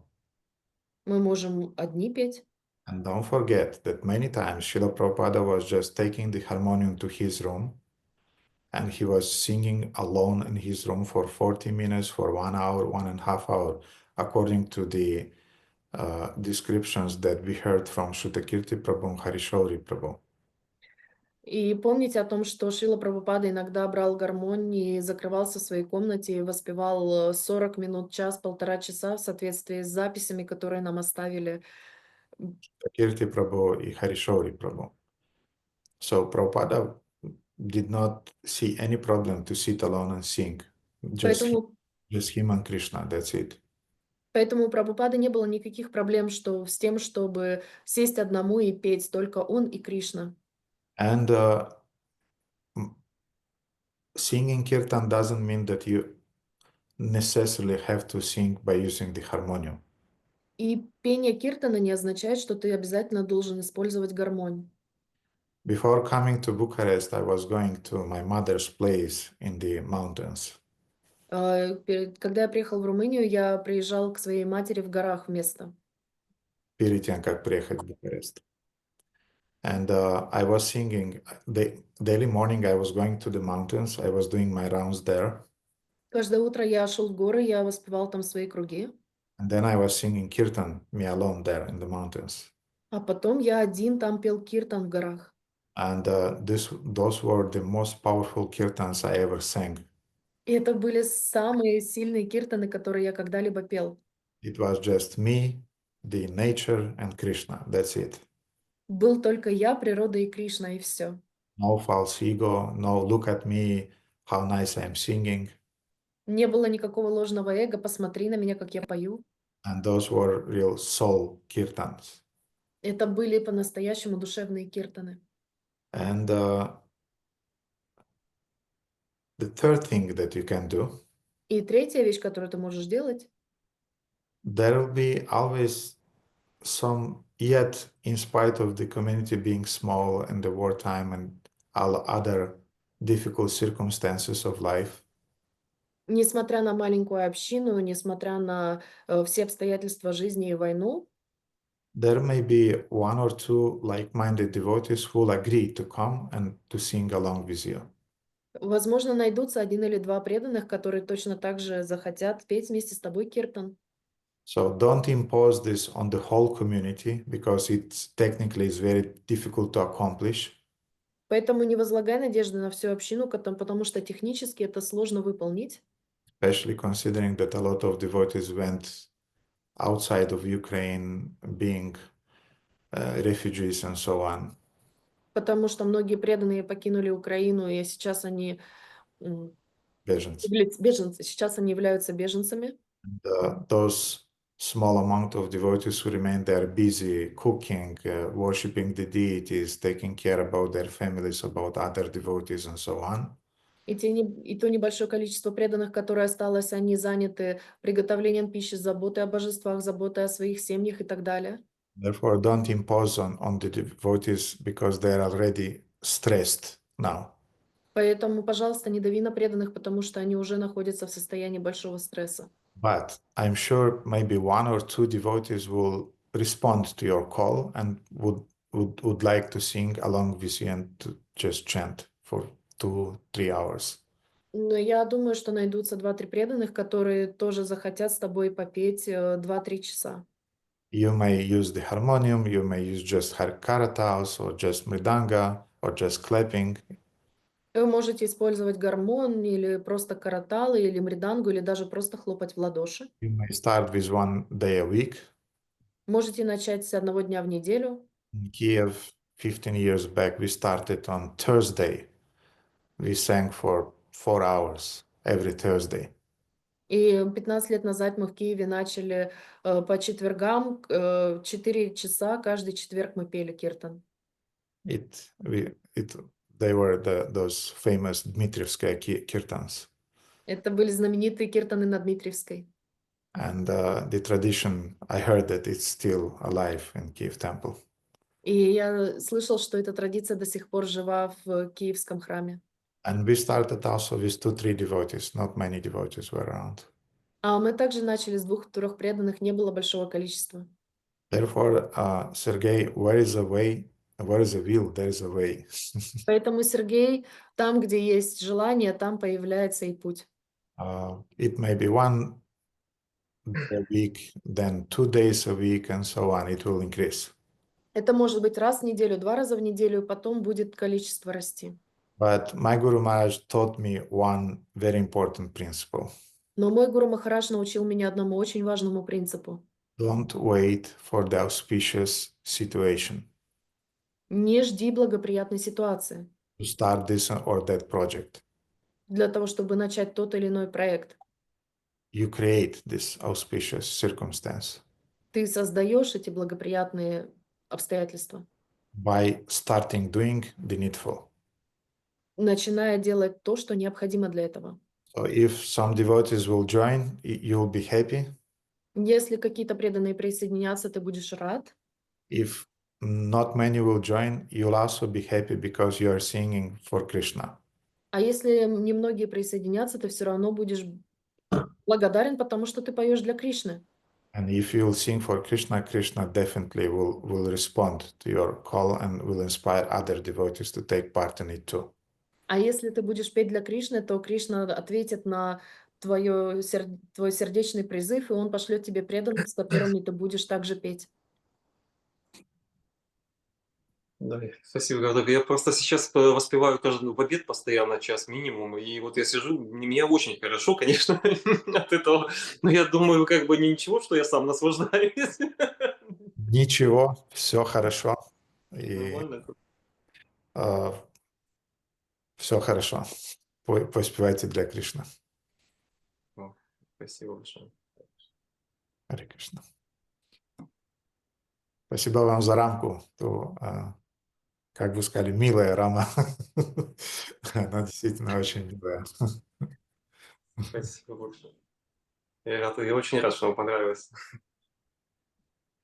Харе Кришна. Радха Говинда, у вас еще какой-то вопрос? Да, немножко уточнить можно Да. контекст того же вопроса. Вы сказали пару слов о копии, да? Не будьте копией. А если вот у ученика есть такое желание, ну, он хочет быть немного похожим на гуру, ему нравится, как он дает лекции, как поет, он не то, что подражает, да, но вот ему нравится, он хочет быть похожим. Это также имеет негативный окрас? Follow up about meditation. If one actually loves his guru and he likes him and he wants to be at least a little bit alike like him, and so he imitates it from this point of view that he likes to be like him, is that an offense or is that something bad? Some degree of innocent imitation is not a problem. Небольшая имитация не является проблемой. Небольшая доза невинной имитации не является проблемой. Especially in the beginning of our spiritual lives. Особенно в начале в нашей духовной жизни. But in time, how to say, the child is imitating his parents Но, inevitably. но потом, как мы знаем, в детстве ребенок всегда имитирует родителей. But then he's growing and he's transforming into a separate personality with his own tastes, values in life and behavior and so on. Но потом он подрастает, и он становится с личностью определенной, со своими вкусами, характером, поведением и так далее. So therefore, to some degree, yes, some innocent things we can imitate. Поэтому в какой-то степени, да, какие-то невинные вещи мы можем имитировать. But we should be careful not to exaggerate. Но нам нужно быть осторожными для того, чтобы не преувеличивать это. I'll not give examples, but I'll not demonstrate it, but you got the point. Я не буду вам сейчас приводить примеры для того, чтобы это продемонстрировать, но я думаю, вы уловили главную мысль. Уловил, благодарю. Харе Кришна. Вишвапалака. Харе Кришна, примите, пожалуйста, мои поклоны с вашей Прабхупаде, дорогой Гурудев, дорогие преданные. Я хотел прославить Сергея Яна Прабху, потому что у нас есть Вайшнава-сева, такая группа, и там отмечают все свою садхану. И у Сергея Прабху уже длительное время одна из самых лучших садхан в этом листе. Он воспевает час и больше часа киртан каждый день, до 7:30 16 кругов, читает книги Прабхупады каждый день, час и более. Вот я хотел такой момент отметить по вашему ученику. Я это заметил, и меня это вдохновило очень сильно, поэтому я решил поделиться. Спасибо большое, Харе Кришна. Находясь в очень тяжелых условиях, которые сейчас происходят при этом. Благодарен вам, Сергей Прабху, что вдохновляете.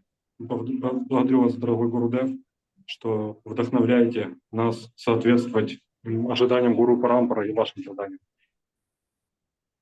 Спасибо. Спасибо.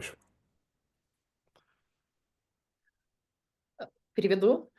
So it was a glorifying of the Prabhu, of the Sergei Prabhu, because they have a common list with sadhana and readings, and Sergei has the best results in there. He's singing at least 1 hour of the holy names and chanting more rounds, and taking in consideration the whole situation in Ukraine right now, the position in which he is the life and example of what a disciple should be, and he inspires everyone and everything. And also Vishwakapalaka Prabhu thanks Gurudev for the knowledge and for how we should be as a disciples for the happiness of Guru Parampara and for his enjoyment and happiness. So thank you. I completely subscribe to that Я полностью подписываюсь под этим, because I received recently a report from Sergey, потому что недавно я получил отчет от Сергея, and I encourage devotees to write me those reports once every 4 months. и я поддерживаю преданных в том, чтобы они писали мне хотя бы раз в 4 месяца такие отчеты. And always also devotees in Bucharest, I encourage them to do it. Also do it, please. И также преданные из Бухареста, пожалуйста, тоже делайте это. But so far, definitely Sergey is the most exemplary on different aspects. Но на данный момент Сергей является явным примером со многих аспектов. He is eating properly. Он правильно ест. You can ask him what he is eating. Можете спросить его, что он ест. But in my mind, he's eating in a most healthy way. Но с моей точки зрения, он ест наиболее здоровым образом. He's doing exercises. Он делает упражнения. Regularly he's running, and he has some friends with whom he's running. Регулярно он бегает, у него есть друзья, с которыми он бегает. He has a most exemplary sadhana in chanting his rounds. У него самая достойная садхана в воспевании кругов.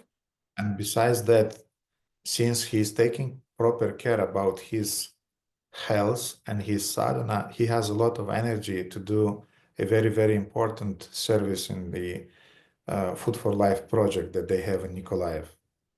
И помимо того, что он заботится о своем здоровье, о своей садхане, у него остается еще очень много энергии для того, чтобы выполнять очень важную миссию в «Пища для жизни», которая у них есть в Николаеве. And a lot of services are on his shoulder nowadays. И очень много обязанностей сейчас на их плечах. Because again, many devotees left Ukraine because of the war.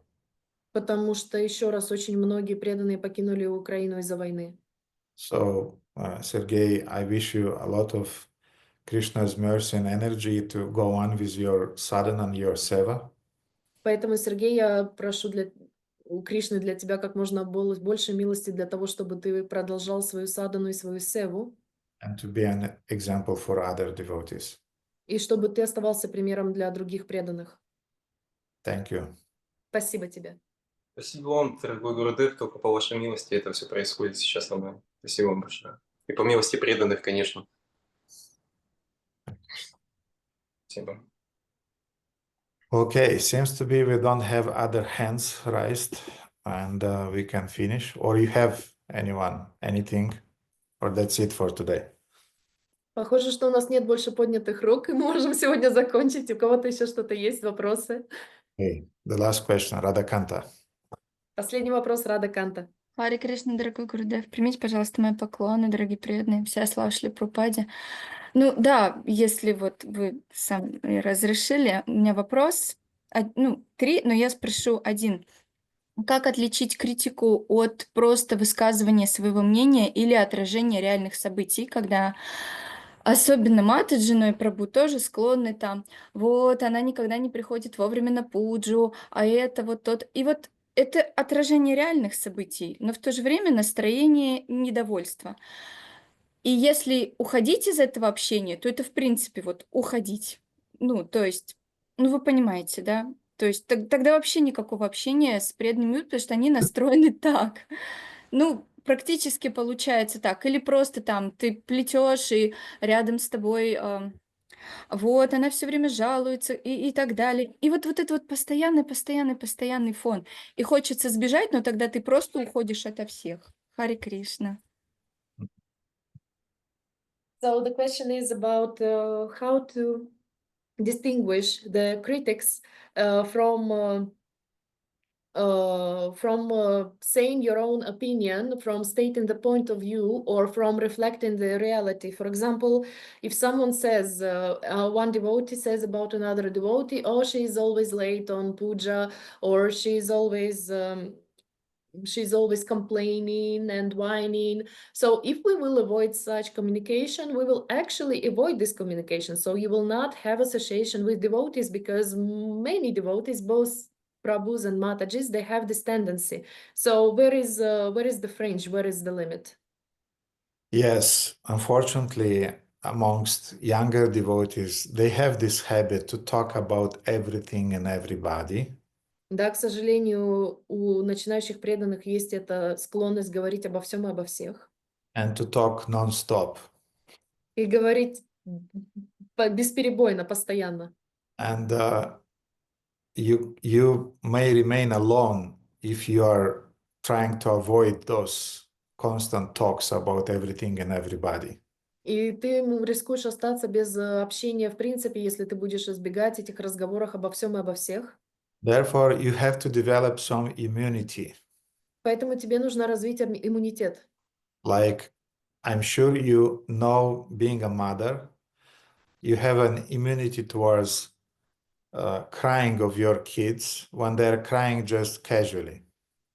Поэтому, будучи матерью, у тебя есть опыт терпения к плачу своих детей, когда они плачут просто так. And you know the difference when your child is crying casually and when something really happened and you immediately detect this is serious now. И у тебя есть это тонкое чувство, что когда твой ребенок плачет просто так, или когда с ним реально что-то случилось серьезное, и вот здесь надо обратить на это внимание. When something serious happened and you feel that this is a real cry, you intervene into that. Когда ты чувствуешь, что то-то серьезное произошло, и это очень серьезный плач, тогда туда можно встрять, нужно что-то с этим сделать. So in the same way, devotees, the beginner devotees, they have this tendency to speak about everything, about anyone, about anybody, and to have this a kind of like, how to say, innocent prajalpa background of their association. И поэтому у начинающих преданных есть эта склонность обсуждать все и всех, такая невинная праджалпа обо всем и обо всех, которая не ведет ни к чему. It's casual, it's usually without envy. Она рутинная, не несет в себе никакой зависти. And you have to have some immunity to tolerate that and to keep the association in spite of it. И у тебя должен быть иммунитет к таким вещам, и ты должна будешь продолжать общение, несмотря на это. But Но if some more serious starts, если что-то серьезное происходит, and you feel some hostile emotions beside those words, и ты чувствуешь негативную эмоцию, которая находится за этими высказываниями, either some envy or rebelliousness, какое-то бунтарство или зависть, or some politics, политику, then you have to excuse yourself and to, how to say, find some excuse to just leave that place. тогда ты должна найти какой-то любой предлог, извиниться и уйти. But you should not shout in the face of that devotee. Prajalpa. Но не надо кричать в лицо этому преданному праджалпа. Kritika. Critics. Just find some motivation that, oops, I have to go home. I have to do my rounds. Ты должна будешь найти какую-то причину, предлог. Ты должна будешь найти предлог. Ой, мне нужно домой, у меня круги нечитанные. Or I have some things to do at my home. Мне нужно какими-то делами дома заниматься. So be smart, be intelligent. Будь умнее, будь образованнее, Разумнее. разумнее. And you are smart and intelligent, and I'm sure that you'll detect when there is something innocent and something serious. А ты достаточно разумная, и поэтому я уверена, что ты разберешься, где происходит что-то невинное, а где начинаются серьезные вещи. Я поняла. Спасибо большое, Гурудев. Харе Кришна. Харе Кришна. Какие еще два вопроса, Кришна, Радаканта, чтобы они не висели? The other two questions, so they not hang alone. Она отключилась, похоже. Сейчас подключится. Рада Канта. И тогда оставим на следующий раз. We'll leave it for the next time then. I'll show you the deities and we'll finish then today's program.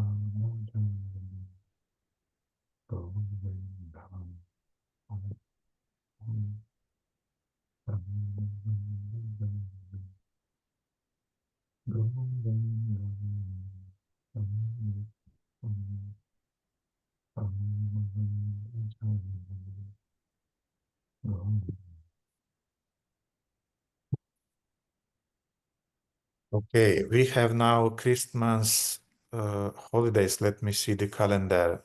27th, yeah, we'll have on the 27th, we'll have the program.